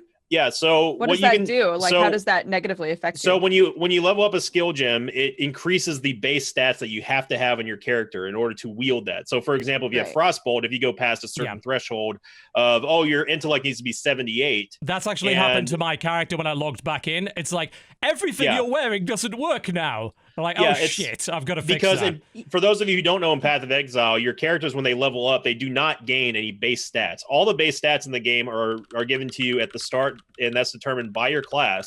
And then you either pick them up via passive nodes on the tree, or you get them from gear, which is a majority of where people get like, oh man, I really need strength to get this axe, so I'm going to wear a belt that gives me strength. So if you have, in that scenario, if you have cleave, and let's say that to get to, you just now up your level of cleave to level 12, and then you decide, oh, check it, I got a legendary belt, I'm going to swap it. And that belt brings you below the strength threshold of using a level 12 cleave, you will not be able to use that. Back in the day, in alpha and in beta, you were screwed. You had to start over with a level 1 cleave. Nowadays, they made it a lot friendlier. You can use an Orb of Scouring or Orb of Regret, and you can actually either reset the level of the skill gem, or you can bring it back one level. So instead of going from 12 to 1, you can go from 12 to 11. You keep doing that. So it's much less hardcore than it used to be. But as far as you, if you're just playing for fun and you're looking for a build that just looks cool, if you want to be a fireball wielding, two-handed marauder, you can do that. It's not, I mean, it's, of course you're going to get people like, oh, it's not the min-max way, but screw those people. I don't care about what those people say anyway. Yeah. So, maybe that explains kind of when I was playing it yesterday on stream, a couple of people, because like every time it said that my gems could be upgraded, I just automatically upgraded them. And some of the people who were watching were like, you don't need to worry about this now, but you might want to be more like consider a bit more before you upgrade gems in the future, because you don't know whether or not you're going to fuck yourself over and not really be able to use it. And I was like, what? Yeah, so to give you, Well, to give you an that's idea why what they're you don't have to talking worry about that really sorry, go now. ahead, DB. But what you were saying with the ability to like regress the levels and do the already regret stuff, that really doesn't matter anymore. No, it still does, because there are, if you accidentally break your character to the point where it's like, oh, I can't use cleave anymore, you can bring that back, which is nice. I'm glad they do that. But what Dodger is talking about, it's suboptimal. It's something that you wouldn't. I don't think you should worry about if you're just playing. But for example, there's a passive skill called cast when damage taken. If you take that, the higher level that you take that skill gem, the more damage that you intake in order for the trigger to go off. And optimally, you want to keep that linked to a skill that is at level 1, so it's constantly going off, because at the higher level you're always going to be taking damage. So if that threshold of the damage for it to trigger gets increased, you're not going to get the benefit as much as you would when you just simply leave it level 1. So there is optimal ways of saying, hey, you probably shouldn't go past cast when damage taken or immortal call past like level 3 or something like that. But it's for coming back to the game. If you don't have a build that you're just dead set on, I wouldn't worry about it. If the only thing I'll say is if you find out that, oh, I can't use Frostbolt anymore because you swapped out your helmet or your shield or something, then you can just regress it back a level without just completely screwing over your character. It's much kinder these days, and for a good way, in my opinion. Yeah, I mean, people said, hey, you can respec, but it costs a decent amount of currency, so you might as well reroll. That really depends on how much you value your time. Because to me, there is absolutely no way in a million years that I would just re-roll my character from level 1 again after fucking it up rather than just pay some currency. And you should be glad of that, because I'm paying for your gameplay, fuckers. I'm the whale. You hear some whale sounds? You want to hear some fucking whale sounds? Because right here. That's free to play, TB. It's free to play. Yeah, and it's weird because some people get like almost militant about that. It's like, it's free to play, so you should never pay anybody ever. How do you think the servers stay up? How do you think people get paid to develop this amazing new expansion? Because some of us do fucking pay, and we're happy to pay. It's okay. That is all right, and you should probably stop discouraging that, because you won't have a game anymore if you don't. Neither playstyle is better or worse than the other. The whales... The whales drive and fund the game. They fucking do. So respect the fucking whales. I'm a gacha game lover, man. I don't mind dropping money on gacha games. As if it's fun, it's worth it. I mean, I've been going ham on Monster Super League for the past couple of months. I've been loving that game. I love it. I stopped Summoner's War. Me and Sam were playing Summoner's War for a bit. I don't think he plays anymore. But, no, he's all in on Brave Exvius right now. Yeah, that's another one that looked really cool. I haven't tried it yet. You mean the best gacha capture game ever? Yes, that one. I don't care what anyone says. It's so good. I'm sure we'll get onto gacha orcs later. That will certainly be coming up with the Shadow of War shit. Oh dear. Oh boy, I can't wait for that one. I forgot about that. Yeah, that's our main discussion topic for the news today. Oh shit. But now's a great time to get into Path of Exile. It seems like it is. Yeah, this is like, hey, the game that had a shitload of content, it is basically free, and you are paying for convenience features through fucking tabs and shit. Well, there's more of that now. GGG set the bar, in my opinion, for the proper way to run microtransactions. The only leg up that you can get is just more inventory space. That is it. And the current, you should buy the currency tab if you don't have it, but you don't have. I mean, you don't have to. That's just it's as ethical as microtransactions can get, in my opinion. Even with the loot boxes, because even all the stuff you get out of those is still just cosmetic. Yeah. I mean, if you care about putting a bunch of blinking eyeballs in your hideout, then. And I do. I guess go for it. You can't just put any old stuff in the cosmetics tab, can you? No. Because I put on like a really ugly helmet, and I was like, oh, but I really liked the look of that plague mask, and I tried to put the plague mask in the customize tab so that it would still look like a plague mask, and I realized I can't do that. There's no transmogging. Yeah, it's specific gear that you can put in there. I thought that was transmog. I thought I noticed something in the store. There is a microtransaction that you can skin. You can reskin stuff with other stuff, but it's very rarely worth it in my opinion. I don't passion that's souls, entirely up to you, isn't it? It's up to you. That's what it is. Yeah. But hey, that's all good. Yeah, I'll probably play a bit more of it. I have that level 34, and I think it's indicative of how little I care about the lore of that game that I remember the name of my sword, but I don't remember the name of any fucking characters. My sword is fucking Shiver Sting, and I remember getting that drop and being fucking psyched about it and sticking with it and building my entire character around the fact that I have Shiver Sting.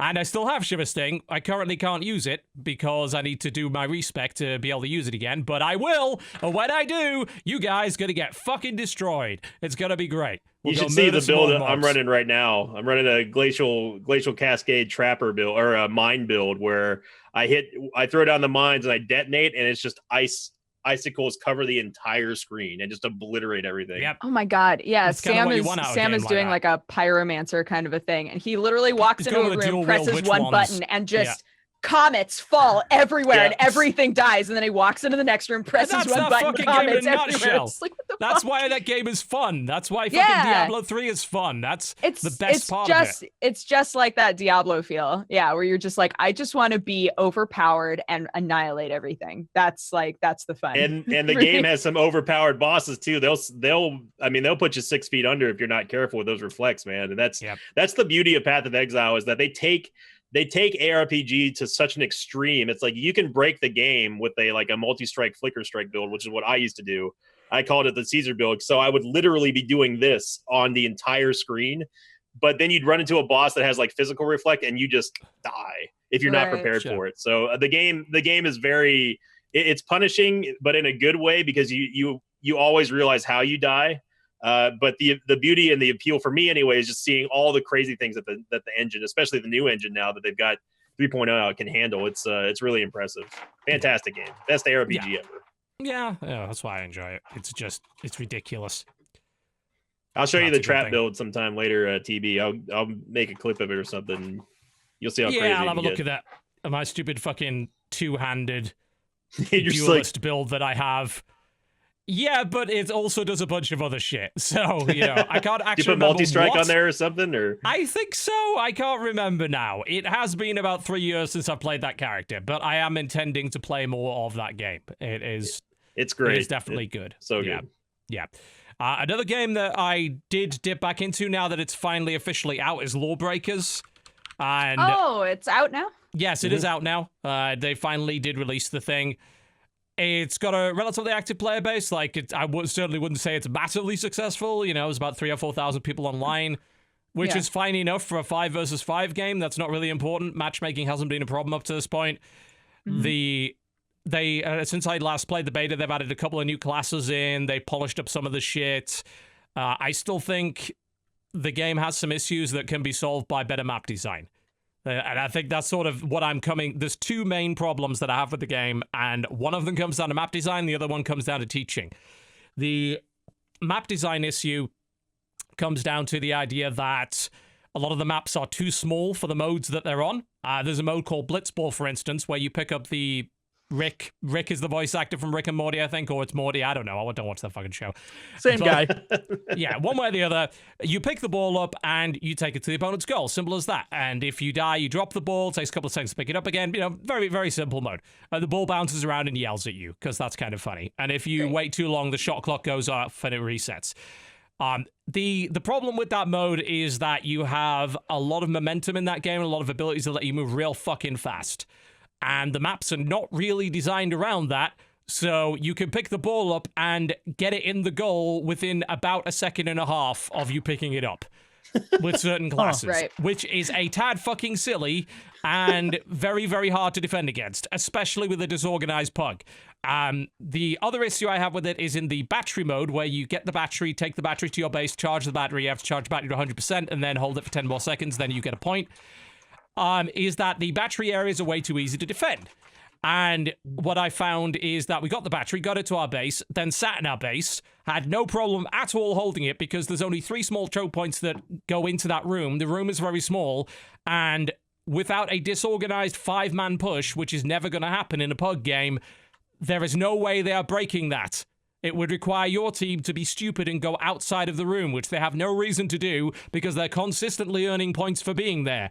So I sat there playing Bombshell, who is the awesome tank-like rocket launcher, Tesla coil, unlimited power Sith Lord fucking character. sat in the room, killing everybody that went through the door, and ended up with a score of 29-2, which is not bad in terms of kill-death ratio. And I was like, well, I don't see a way in which a disorganized pug could possibly get in here and take that battery away from us. So I think those two problems are going to probably be a factor. I think that with Blitzball in particular, they're going to have to go and have a look at what Tribes did. Realize that in a game that you can move super, super, super fast, gotta go fast, it was still hard to grab the flag and take the flag to your base. And it was still hard to get that flag because there were various ways to defend against you getting it. And those ways are not present in the current Lawbreakers game with the maps. Like, I remember skating in at supersonic speeds, and it's like, I'm going to grab the flag, I'm going to ski, oh, that wasn't mine, I'm dead. Because, of course, there are ways, or, someone put a force field down that I pulped into. And there's 1,000,001 ways to fucking stop that from happening. So that game was well designed in terms of defending against that. And in this game, that is not true at all. So they really need to think about that. Outside of that, the new characters seem fun. There's one that has a laser kick and is propelled by lasers in her feet, which is kind of great. Sure. So there's about 9 classes now. There's a lot of variety and there's a lot of depth in some of those. The other part of the game, which is not properly explained, which desperately needs to be, is how momentum works in 0G. Because most people don't understand it. Because the game doesn't explain it well. There's basically almost no tutorial whatsoever about it. And moving in 0G is a key part of not feeling like shit in that game. Because if you move like shit in 0G, you feel like, I'm just floating around like an idiot, getting shot. This isn't fun. Well, as it turns out, the way that you move in 0G is through a combination of movement-based abilities and shooting backwards.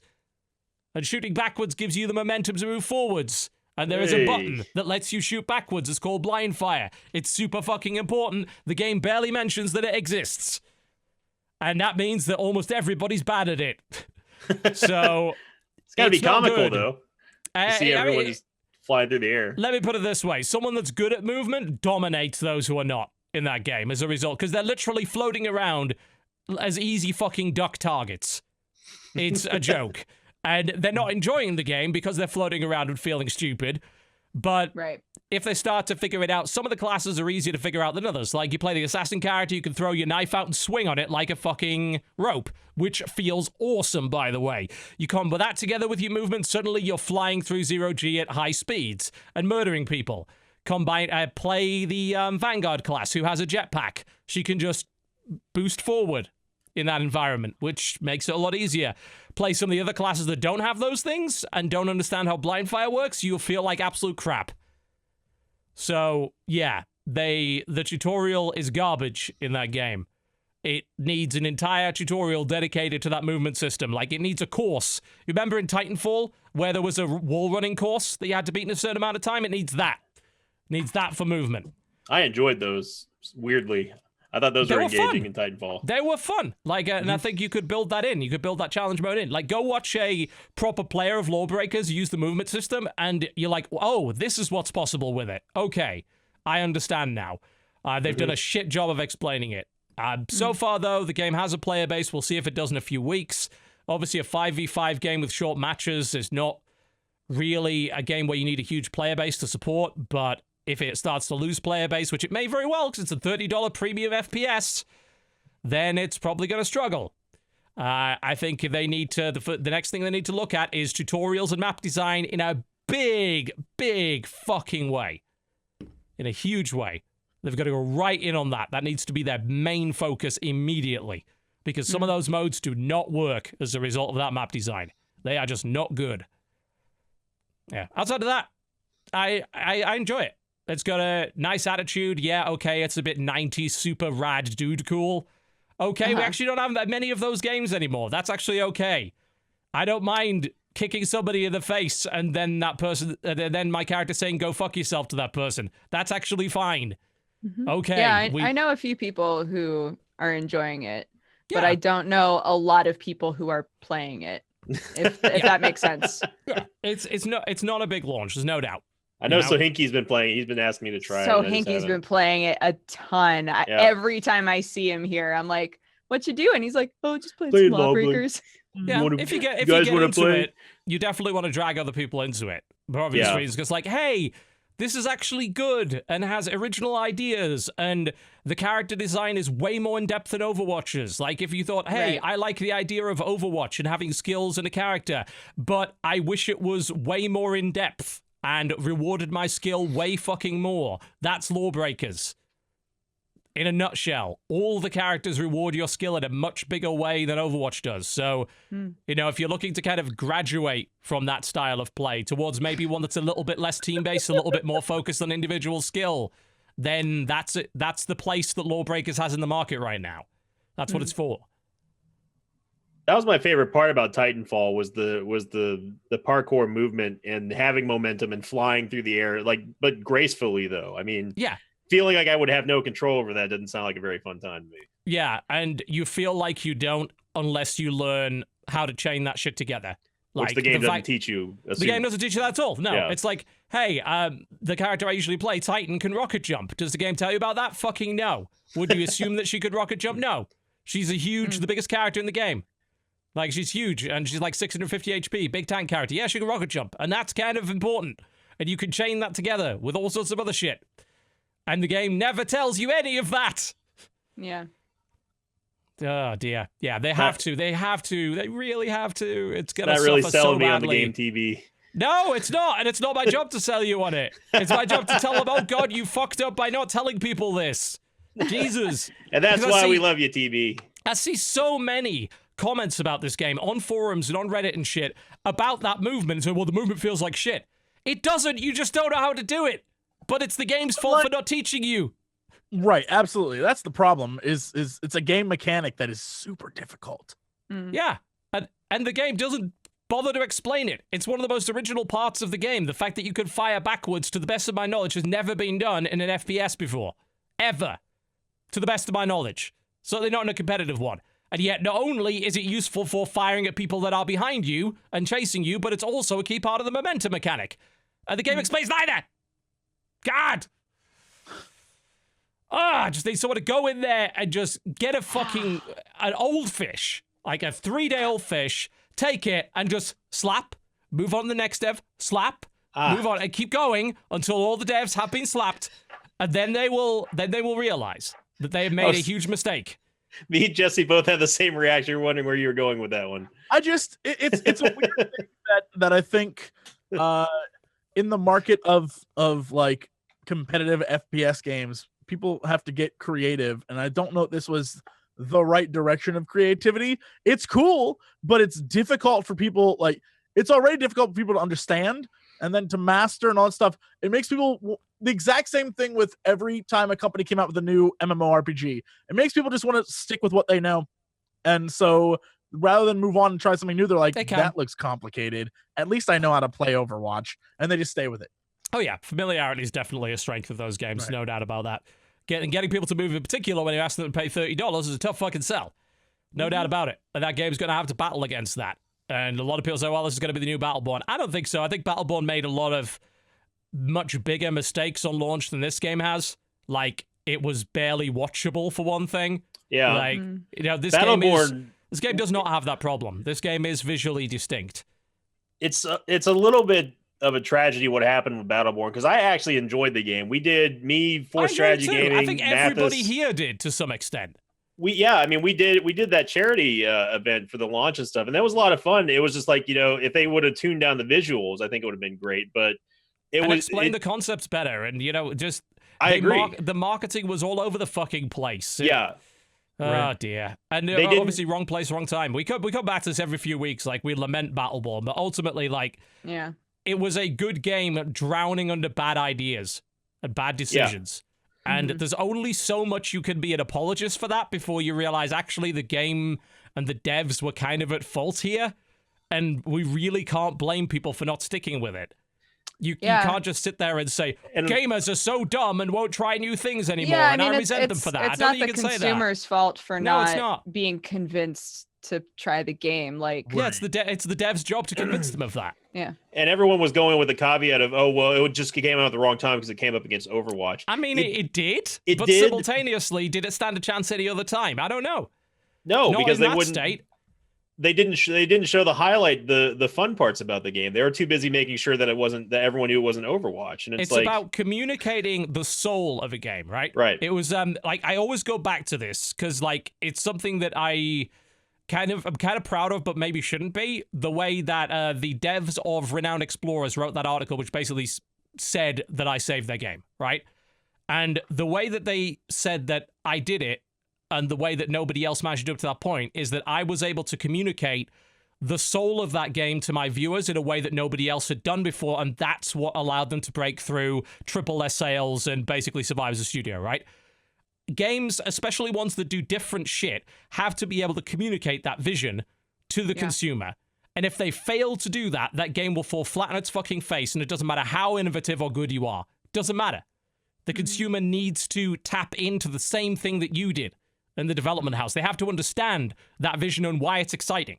one game that fits that very same analogy is Invisigun Heroes. There's a huge duality between the fan bases of when the NLSS crew played it, and this is not a shade because I'm friends with all the guys. Their fans hated the game. They absolutely hated it because they're like, you know, and it's nothing. You know, Ryan and them. It's not the way they presented it. It's just that the game itself wasn't conveying what it could be enough to the point where it was overt enough for people to understand, like, oh, this is sort of like actually really engaging if you stop thinking about the fact that you can't see anyone. Now, on the flip side, when me, TB, Jesse, and Slow Beef played it, everyone was they were eating that up on YouTube and on Twitch. They got it. Yeah, because people got it, you know? Yeah. That's the biggest, like, sort of yin and yang when it comes to, you know, if a game isn't presented in a compelling way right from the get-go and people have to figure it out for yourself, their judgment lies in the hands of the presenters. Yes. Right. And if the presenters aren't exactly getting it either, if it's too ambiguous, it's just going to look like a mess. But on the flip side, if it is presented in a way, again, you are at the behest of, you know, well, is this person going to play it, you know, the same way they did, or are you going to present it some way differently? Yeah, but that's never necessarily dictate that. Yeah, but the problem for game devs, I would imagine, is that you can't leave that up to that chance, because you could have a really popular streamer be like, this game is like just god awful, terrible. Yeah, just not get it, and there's nothing. Yeah, you they can just do don't get it. That. Yeah. It's interesting that you should mention Invisigun, by the way, because that visual element, the fact that streamers, this is the weird thing to me. To me, that's compelling as fuck, right? The fact that the streamer and the audience are both in the same fucking shoes, that they can't see the other players and they don't know where they are, but they're reliant on environmental cues, is to me super compelling viewing. But to a lot of viewers, that's bullshit. And Invisigun's actually put in a mode now. I'm going to be doing most likely a promo stream the next week for this, because it's going to be going on sale on Chrono.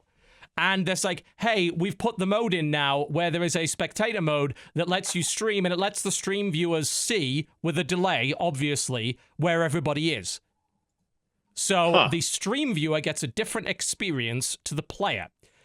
And weirdly enough, to me, that makes it less compelling. Being able to see where the people are makes it less compelling. But I have to understand that as a player, I'm not having the same experience as the viewer is. So I am... Yeah, it's going to be really interesting to see how that works out.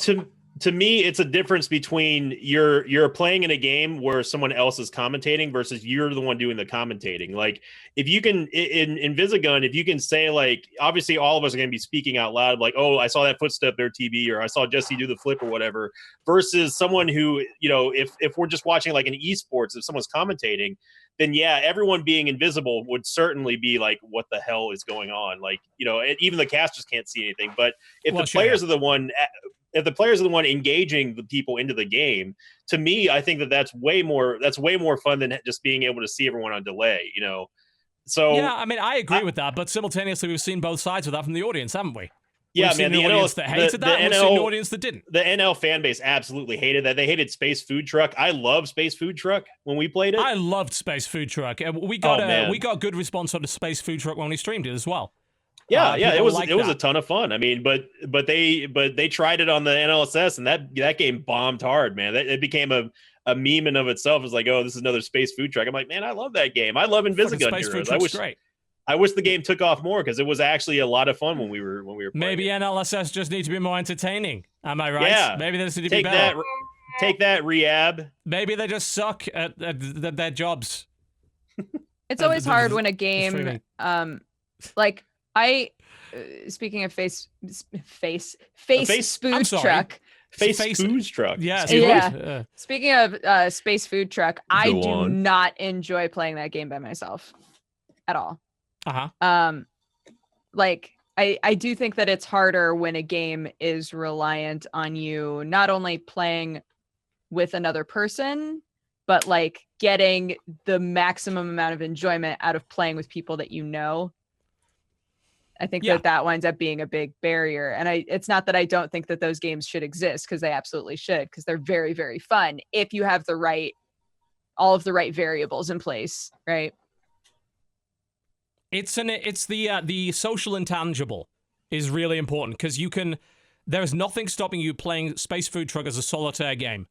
Nothing. No, you can. Like, you totally can. And you know the market for solo solitaire board games, by the way, is actually quite large. People develop them deliberately. It's a selling point for a lot of these games that you could play them solo. And I own a few of them that could be done that way, like the Lord of the Rings LCG is a co-op LCG that you could play either solitaire or with two people. And I've read a lot about it. I've never actually got it out and played it. But it's like, this is one of the best solitaire games. You challenge yourself against the deck. You build a deck to beat the adventure deck. And then maybe you buy the next deck and you upgrade your deck and all that shit. But to me, if without the co-op element, I probably would not be compelled to play it. And with Space Food Truck, the fuck-ups that are brought to you by the cooperative element are what make that game to me. I like playing it solo. I mean, I might just be weird. I don't mind playing solo. Just it's fun to fire up a game, see how far you can go. But the thing with when we streamed it was that all of us were getting into our characters as well, and I think that's what really made it engaging for people. That makes a huge difference. It makes a huge difference to presentability. There's no doubt.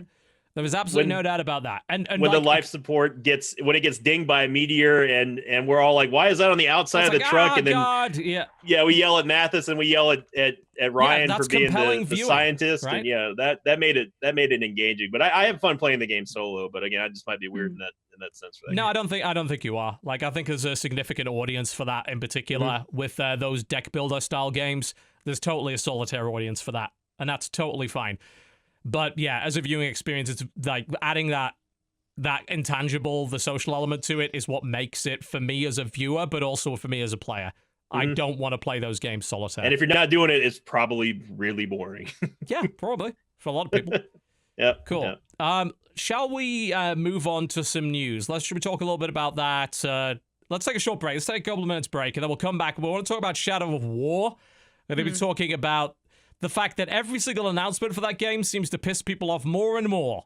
So we'll be finding out about Orcs in Boxes right after the break. You're watching the Co-Optional Podcast. Don't go anywhere. Ladies and gentlemen, welcome back to the Co-Optional Podcast. Right.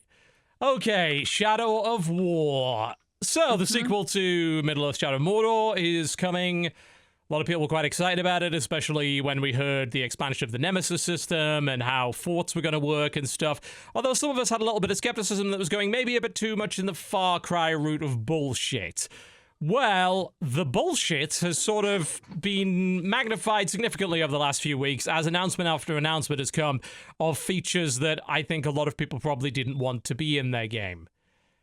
And it's now come to a head with ranked online mode that can indeed be affected by microtransaction payments.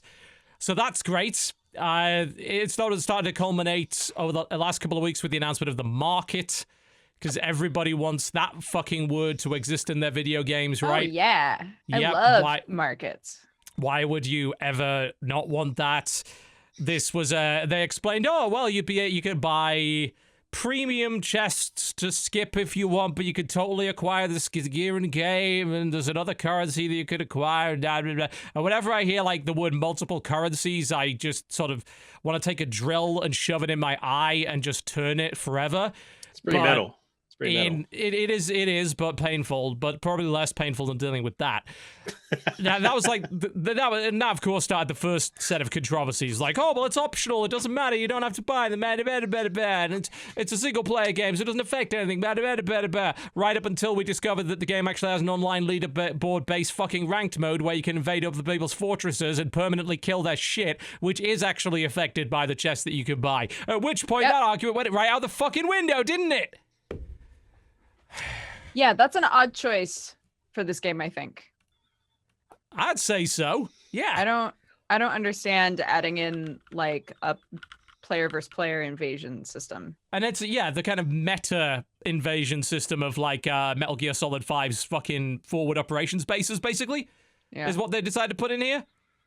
And it's oh god, it's a bad idea. Oh Jesus. Would you be okay with it if they said the gear well, I guess players they're directly in combat with each other, right? In the PvP, here's what we know about it so far. Okay. It's the player has a new multiplayer component that allows you to invade other players' captured fortresses and defend your own for similar assaults. Their mode is called Social Conquest because that's a stupid fucking name for anything. And see, it's quite like the forward operation-based missions in Metal Gear Solid 5. After you defeat all the orcs controlling the fortress, you can take control and customize it. You'll be able to install commanders and captains for your own orc army and buy upgrades to make it more difficult to capture. After customizing it to your satisfaction, you can then share your fortress online, which allows other players to then attack it, attempting to kill your followers and capture the base. One assumes that this sharing is optional. There are two variations: Friendly Conquest, which allow you to maintain all your followers, and Ranked, which lets you rise up the leaderboard with permanent follower loss. And if you succeed in it, you get loot chests and spoils of war.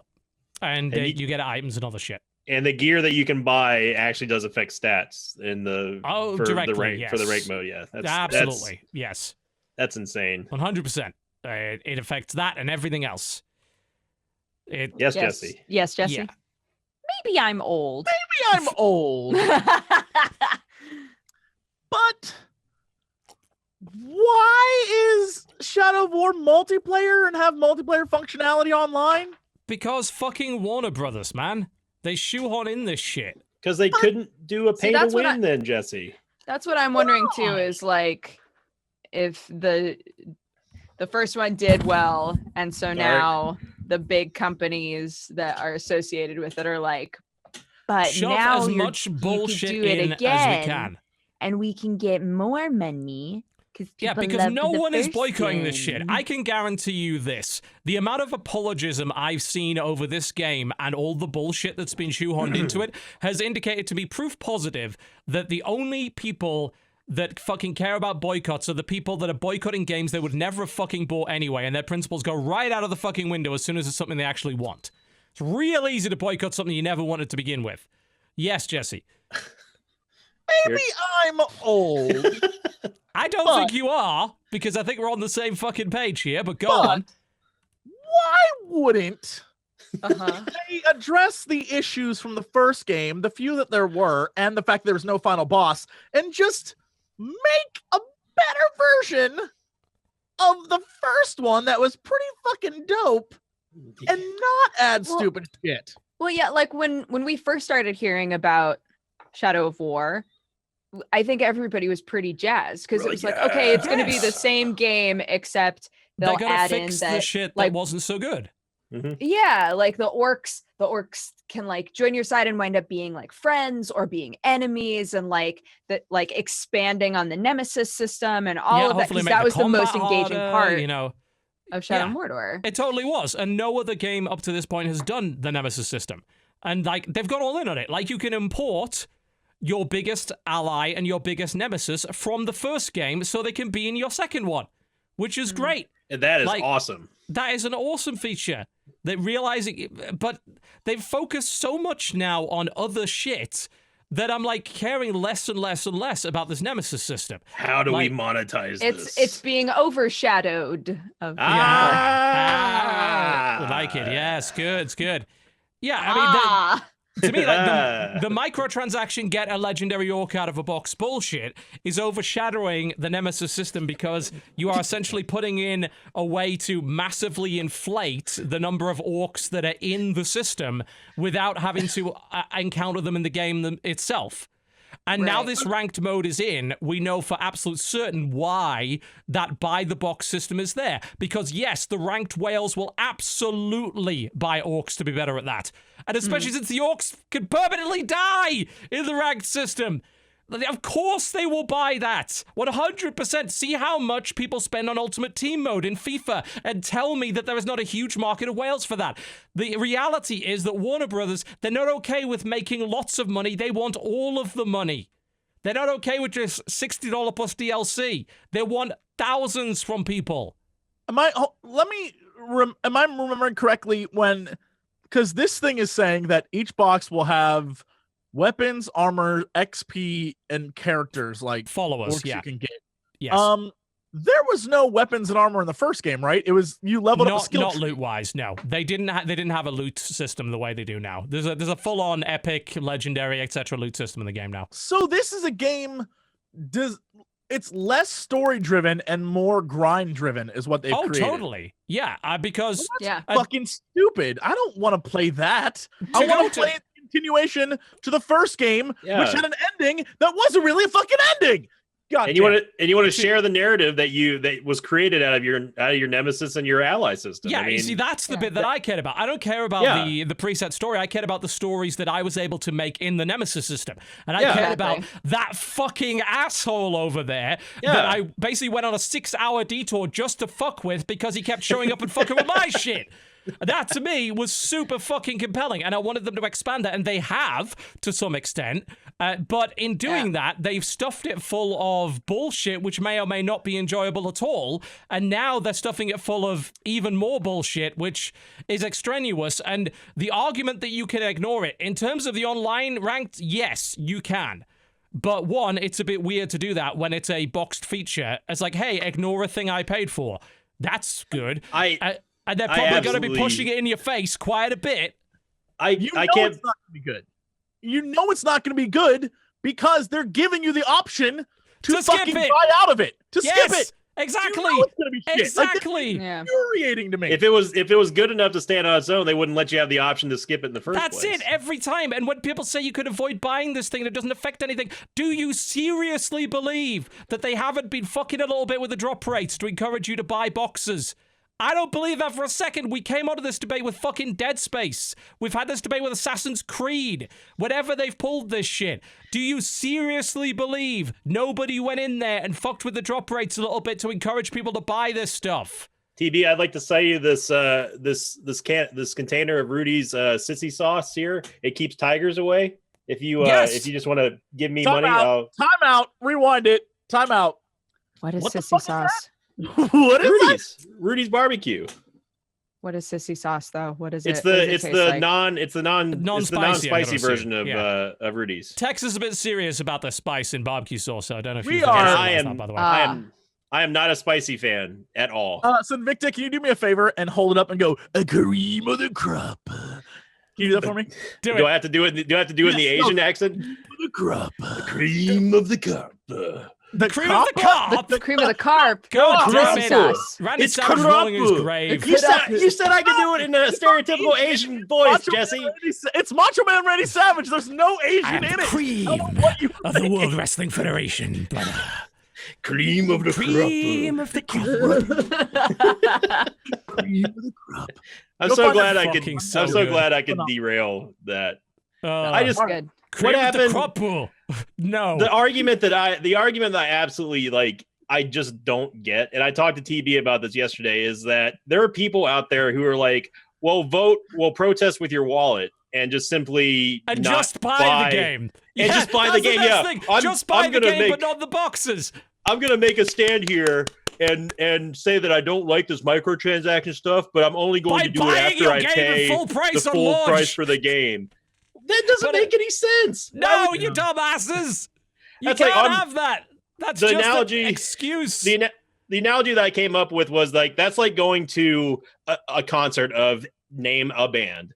and being like, I can't Hootie and stand the the Blowfish. way. Sure, that's like going to a Hootie and the Blowfish Solitairica, band. we have the band. And- You know, we made and the like- band earlier. Going to a and Solitairica. saying game. like, I can't stand how much these guys have sold out. I'm gonna make a protest and not buy any of these shirts. yeah, but I'm I'm just still going to gonna go buy see the 'em. concert ticket, but I'm not going to buy Yeah. the shirt. I'm just gonna buy the only part of the merchandise doesn't that do matters. anything. That makes no difference at all. No, it doesn't. You've already voted. You've told them yes, you're okay with this. Yes, and honestly, like, if you are, that's cool. You don't have to be a fucking consumer activist. Like, you're working full time. You got bullshit to worry about. We're about to get nuked by North Korea. You got more important things to fucking worry about than this stupid fucking video game. I get it. It's cool. No one's gonna judge you for it. Just don't make excuses. Just say you don't really care, and you know the game is more important to you than that. I get it. I'm not gonna judge you. It's okay. Just don't make excuses, please. You know what to keep Kim Jong-un away from our country? Microtransactions? corrupt. No, That's not. no, it will not. There's no Asian. It's No just Asian Randy Savage will not stop Kim Jong Un. No, There's no stereotype at all. It's just that's God it. damn it! Watch him in Randy Savage. Oh my god. This is why we don't get half Asians on the show. This shit happens all the time, I just love triggering Jesse consistently. as much as I can. I'm No. staying out of it. I don't No. know what to do God with damn it! Nope. You see what you've done, Warner Brothers. You see what you did. I got rid of Jesse and Oh. Dodger. I just hope they swap offices now and just Staying continue. out of it. Holy shit! Oh my god! See, this is what I have to put up with when we record Heroes. It's all Team LE all over again. dear. I just try to trigger Jesse as much as I can. It's not hard. Can I ask a question? You can try. Where did you go, Dodger? I walked into your room and there was no one there. She and went now under the you're back. desk, I think. I was under my desk. Remember, she is 3'5". I saw you. Yeah, she is. Yeah, Quite a as a short 2 foot person. tall person, Yeah. She I actually understand bought losing Elgato's me. new chroma chair, which allows her to disappear for only $200 behind her chair. Yeah. It's made by Elgato. Yeah, And then she plays Invisigun Heroes, and then you just can't see anything. yeah, exactly. That's the made by Elgato the cat. Chroma Heroes. Made by the cat. There you go. That's how it is. Yes, so I think our conclusion is that we're probably all going to still play Shadow of War and just be disappointed at them. It's I am not going to play it. hey, am you not. know what? Good for you for Actually standing attracted on to a that. spider. That's why I'm playing. Oh yeah. I mean, that's an What? interesting other thing. Yeah, well, Sexy Shelob. You know about Sexy Shelob, right? I'm going to get it on with Sexy Shelob. That somehow I'm not even surprised about that. I just can't even bring myself to care. But Sam, I only will one agree with the people that said Sexy Shelob is far less interesting than giant fucking spider ally Shelob. Like, is it like giant fucking spiders not okay anymore? Like, we're not just allowed that? I'd fuck a giant spider. Cool. All right. Clip that out of context, folks. Thank you very much. Appreciate it. It's going to be a clip show. It's going to be Clip very. that. very- Clip I'm that. the one. I'm the Clip one that. who triggers all the outlandish reactions. Whoa, Yeah, calm absolutely. it down. Goddamn half Asian guest. Cream Every time. No. Yeah, see, Dodger's got it. Yeah, Duger- yeah. We got Oh, Duger doing it fuck. now. It's Yeah, anime I'm shit. positive that that's how Macho Man Randy Savage sounds. Yeah. He'd be happy with you. Now that I've heard it a few times, it seems reminiscent. Yeah. Oh, fucking hell. I should not let you play in our forthcoming wrestling RPG, should I? Oh, you just gave me the greatest idea for a character no, TV. you are not allowed to Yes. be Asian Randy Savage. I'm not going to Yes. allow it to happen. Randy I'm Savage. doing it. I'm doing Fuck. it, brother. By God, what's Randy Savage doing in TV pro Randy. wrestling? Savage. No. Managed by Jesse Coxu. No. Sponsored by Rudy's Barbecue. Stop Cream it. of the crop. No. What's happening to us? I don't know. Yeah, it's a great idea, TV. Thank you. I needed an identity for the character. Hey, what games are coming out this week?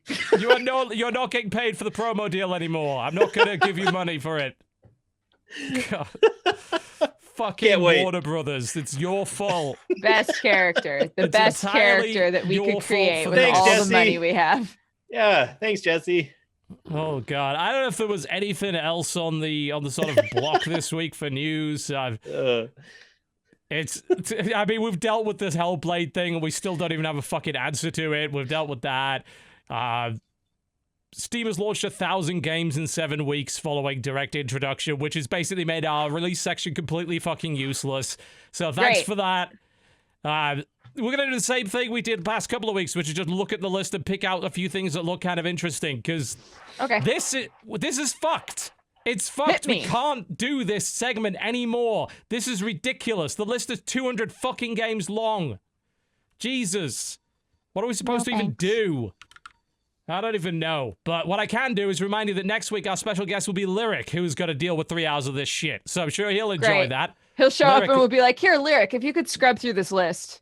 It'll go real well. Tell us what games you're playing so we can also stream them. It's like as if we needed a reason to know why your stream is more popular than our show. That would be fucking why. Yeah, we get it. Don't worry, yes. Lyric will be on the show next week. It's all because of the release list? Yes, it's all because of the release list. We should have gotten rid of it a long time ago. I mean, I've been thinking about that for a long fucking time, honestly. Like, I really have. I'm just like, this... I don't know what to do with this fucking segment, because it's impossible to find things anymore. There's too much bullshit now. Oh, God. We could go through it, and there's stuff I can point out, like the fact that there's a shark dating simulator that's out this week on August the 10th. Hell yeah, what's that called? Look at Shark Dating Simulator, Exile. Great. Is what it's called. And there's a real cute game called Fox Folk. Of course there is. What's that about?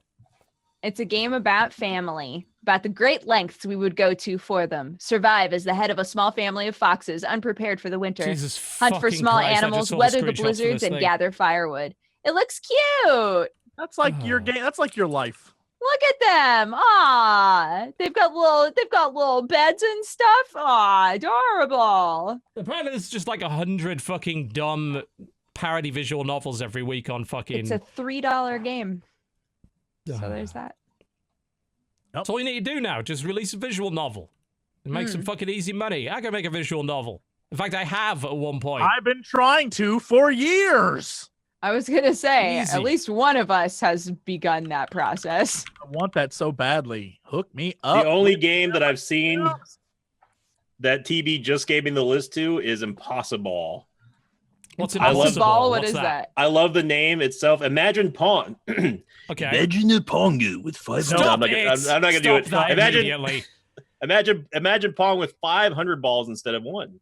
You can rotate your bat, giving you fine control over which way every ball bounces. There are a number of different power-ups to collect, including Invisible, Inversion, and of course, Impossible.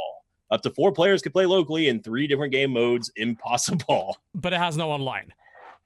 Yeah, I mean, it says multiplayer, but then directly below it just says local multiplayer. That would actually be fun if it would be online, I would say. Yeah, I always feel like those games sort of go to hell whenever we hear that. It's like, does it have online? No. Okay, fuck it then. It's like, we don't live next to each other as far as I know, so, you know. I mean, those guys in the office over there are totally fine with it, but I mean, that's a dumb little $2 game that might be kind of fun, and $2.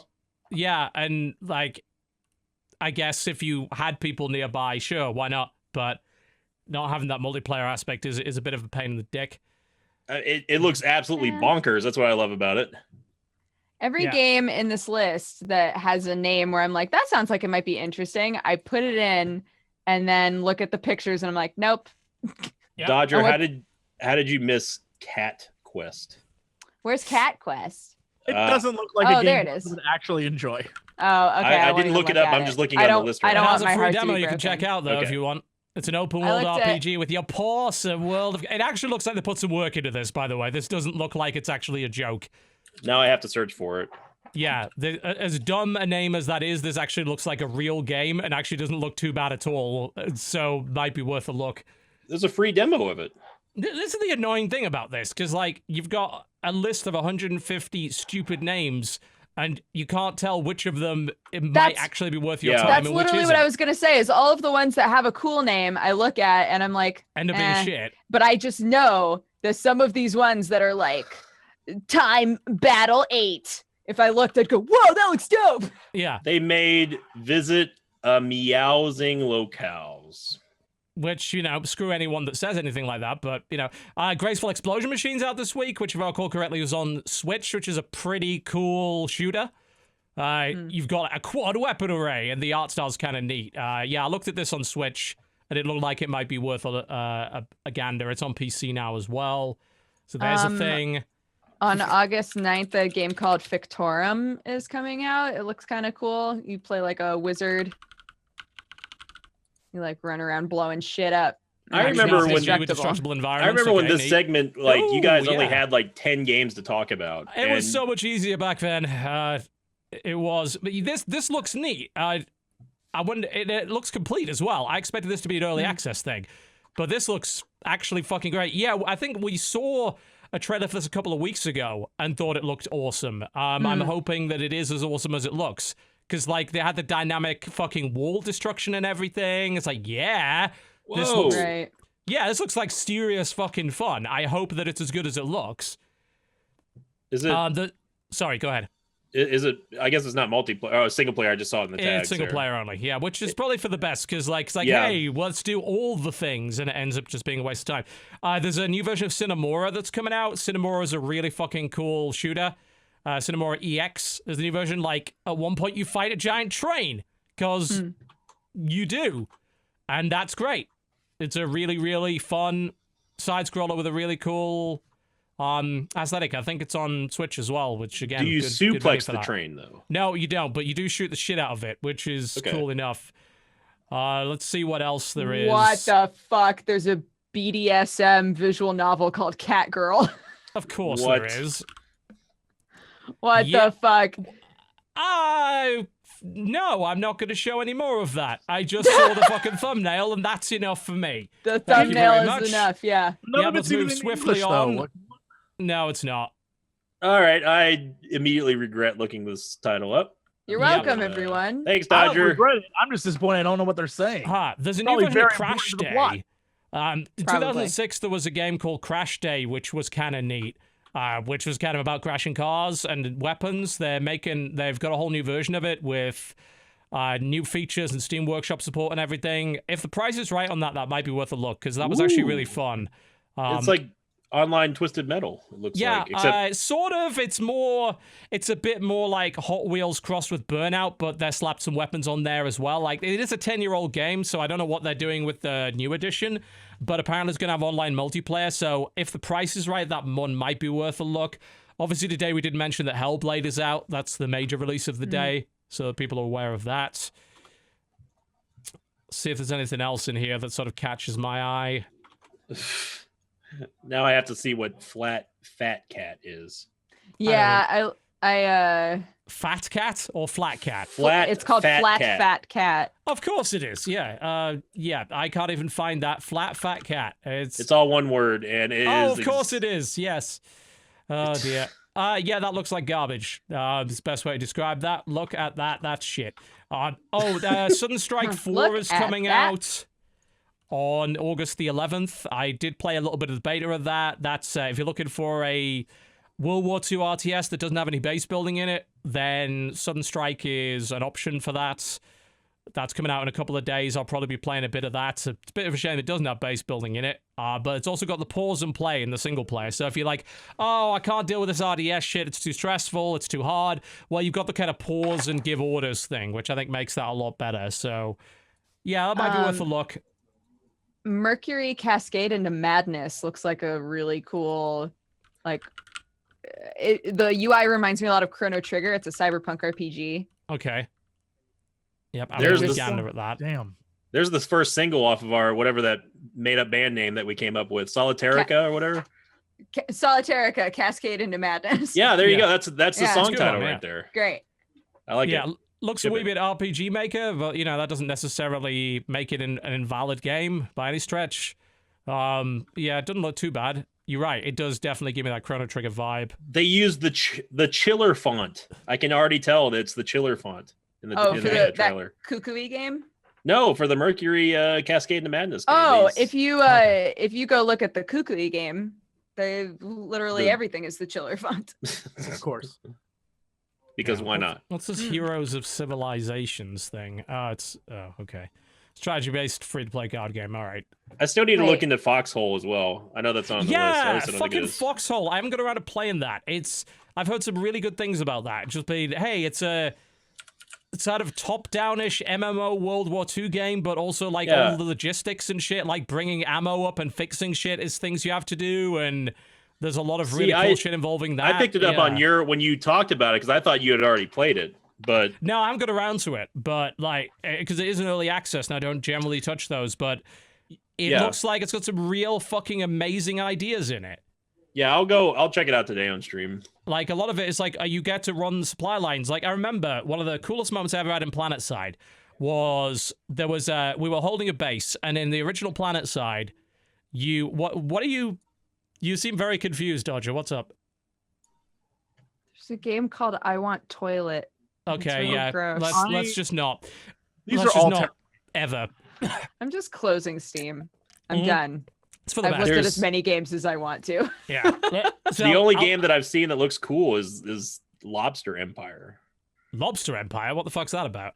It looks like it's a base building city sim, but based on you getting like harvesting lobsters. Lobster Empire is a game where you build your lobster business and develop ways to create long-lasting lobster resources and profitable lobster fishery through conservation research. I'll play a good tycoon game. But I'll tell you this like brief story about the original PlanetSide, like what was really cool about that, because you're looking at like Foxhole and thinking, supply runs, logistics runs, that sounds like boring shit. Actually, it could be some of the most tense fucking shit ever. In PlanetSide 1, bases had a system where everything was run by energy, and you had to deliver that energy from a warp gate in this like barely armored fucking thing called an ant. The ant had to go to the warp gate, collect the energy, then drive it back to the base without getting blown up. And if it got to the energy thing and it recharged the base, that meant your spawn stayed on, your defenses stayed on, your shield stayed up. Super tense, like when a base got super low, because you could siege a base and drain that energy.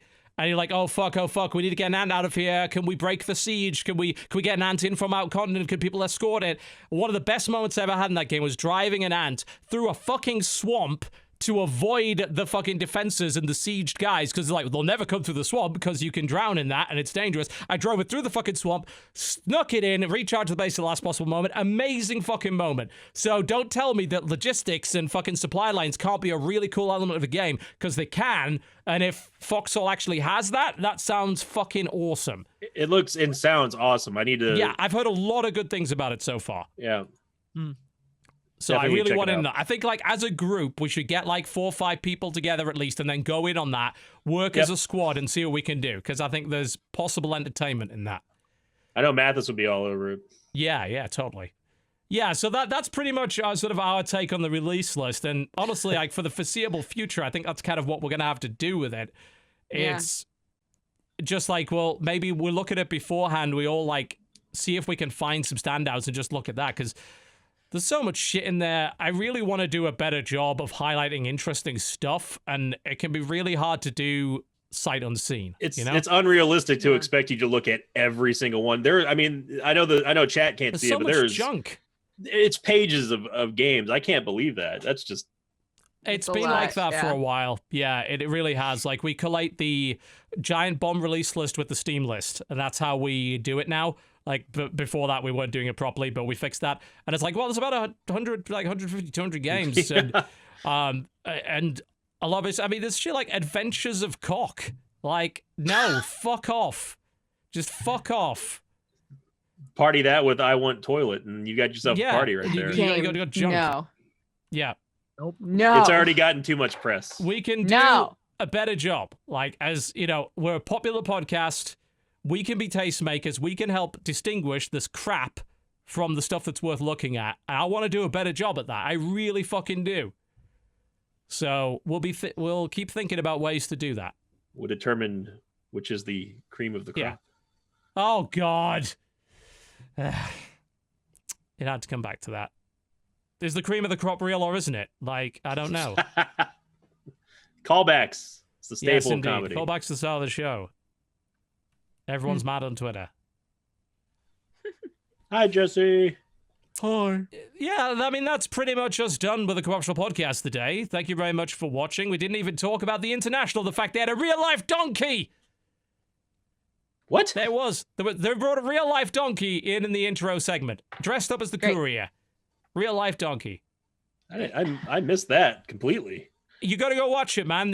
Go watch the intro. The intro for that is like, if Valve had all the money, which they do, this is what would happen, which it did.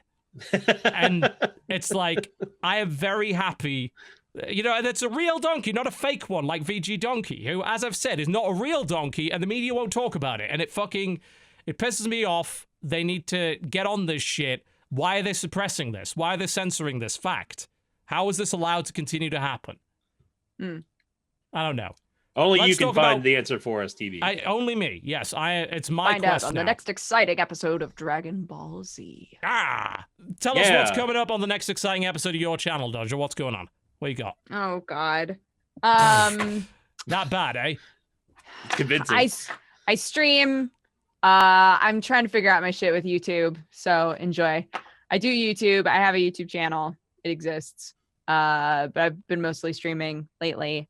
Because YouTube has been fucking a lot of people over on ads lately, so understandably they're not being too enthusiastic to post shit. Holy shit. The numbers are just they're not great. But it's fine. It's fine. I'm figuring so it out. happy that I'm like apparently the only person in the universe not affected by this. But okay, keep going. I'm too small for it to affect me, so it doesn't matter. Apparently making 3-hour videos is the solution. I'm just saying. Anyway, God. continue. But yeah, I do anime stuff. I do gaming stuff. I would love it if you would come and hang out with me. And that's about it. Yeah. You can be a burrito. You could be a burrito. Or not. Ever do that. Nice. It's Jesse, freeze frame what you that. got coming up this week? What's going on? He doesn't know. Did you? Jesse. I'm sorry. Was Sinvicta? I think was talking over you. Did you say me? Yes. What you got coming on? What's going on? What's coming up in the week? Hell if I know. Like Dodger, I literally drove across the country. My soul is broken, so I don't know what's gonna happen. I have to start doing like actually recording things and making stuff, and so just things are gonna happen. And if you're down for crazy shit, then come watch a channel of a dude who'd fuck a spider. That's me.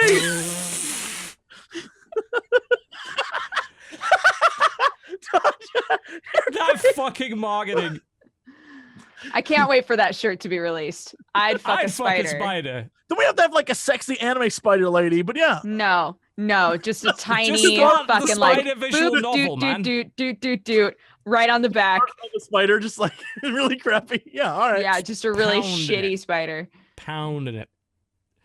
God damn it.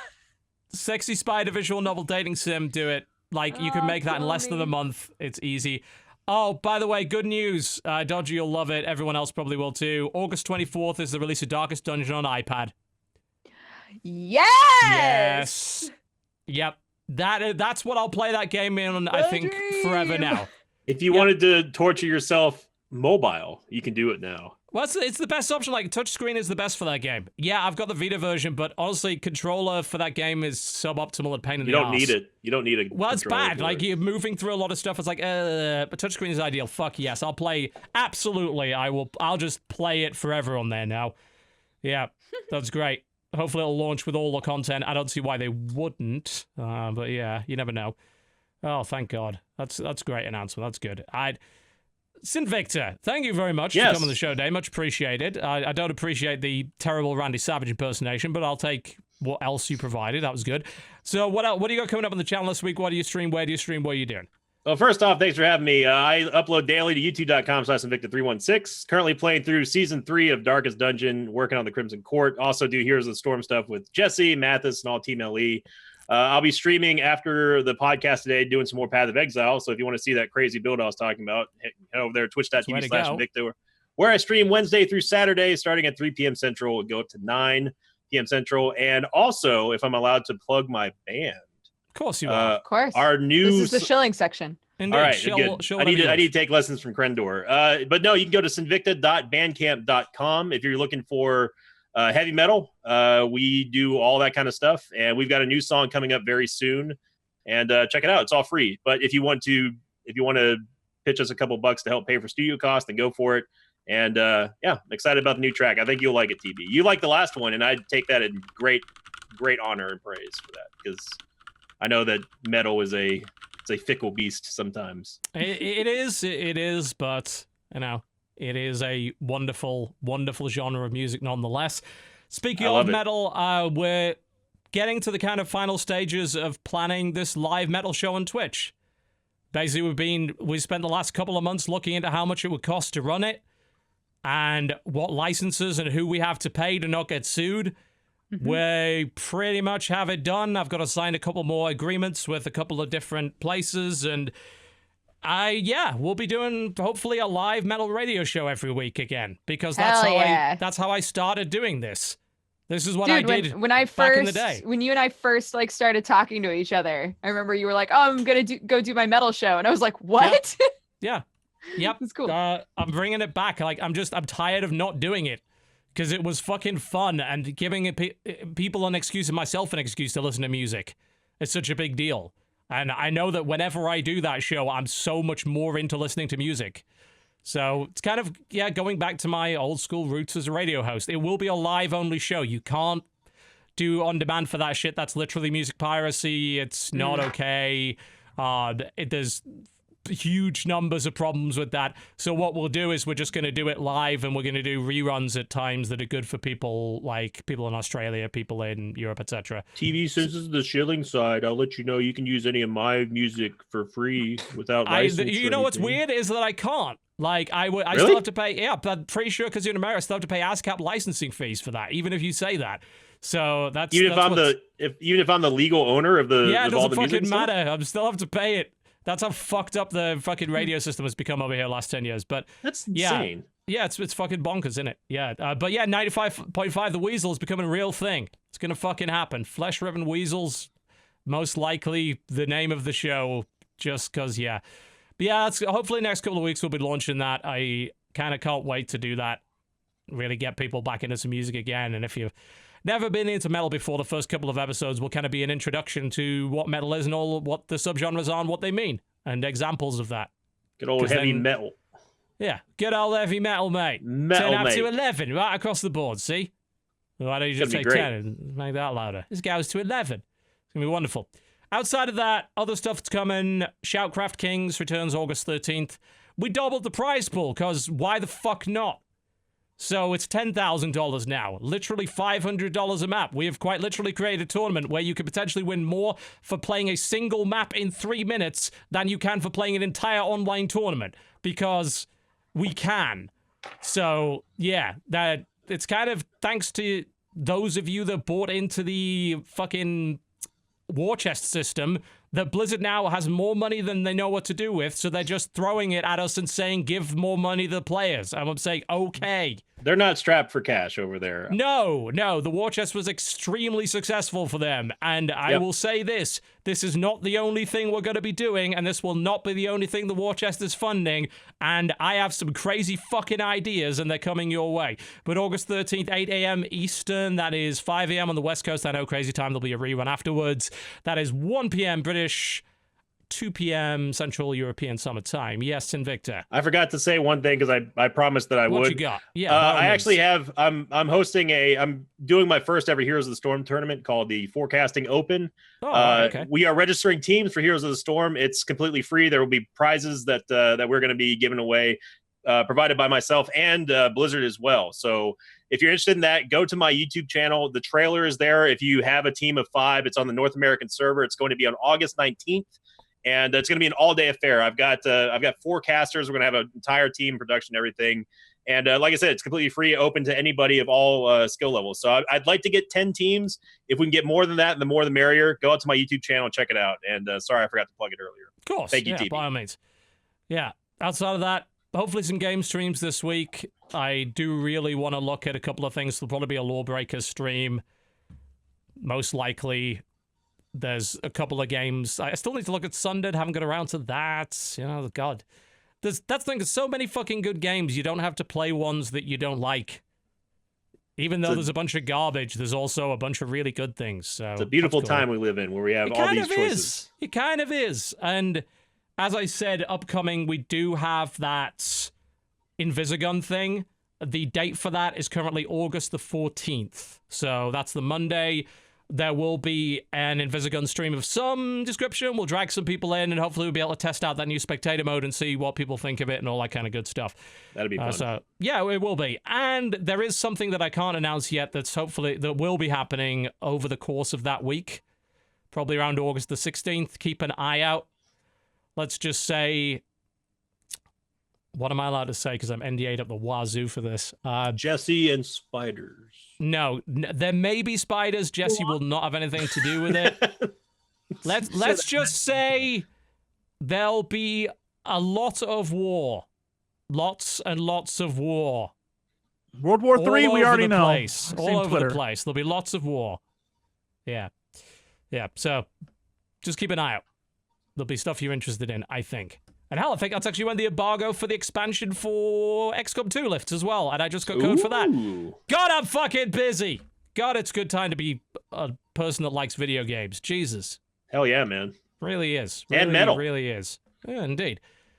Thank you very much to everybody for watching the show today. Much appreciated. As we mentioned earlier, our guest next week is the one and only Mighty Lyric. It's like, hey, it's the biggest streamer on Twitch. Let's see how that works out. I don't think that's someone we've ever streamed with before, is it? Like, we've never actively streamed with him, so we'll see how that goes. I am not the biggest streamer on Twitch. No, I can confirm that's definitely not true.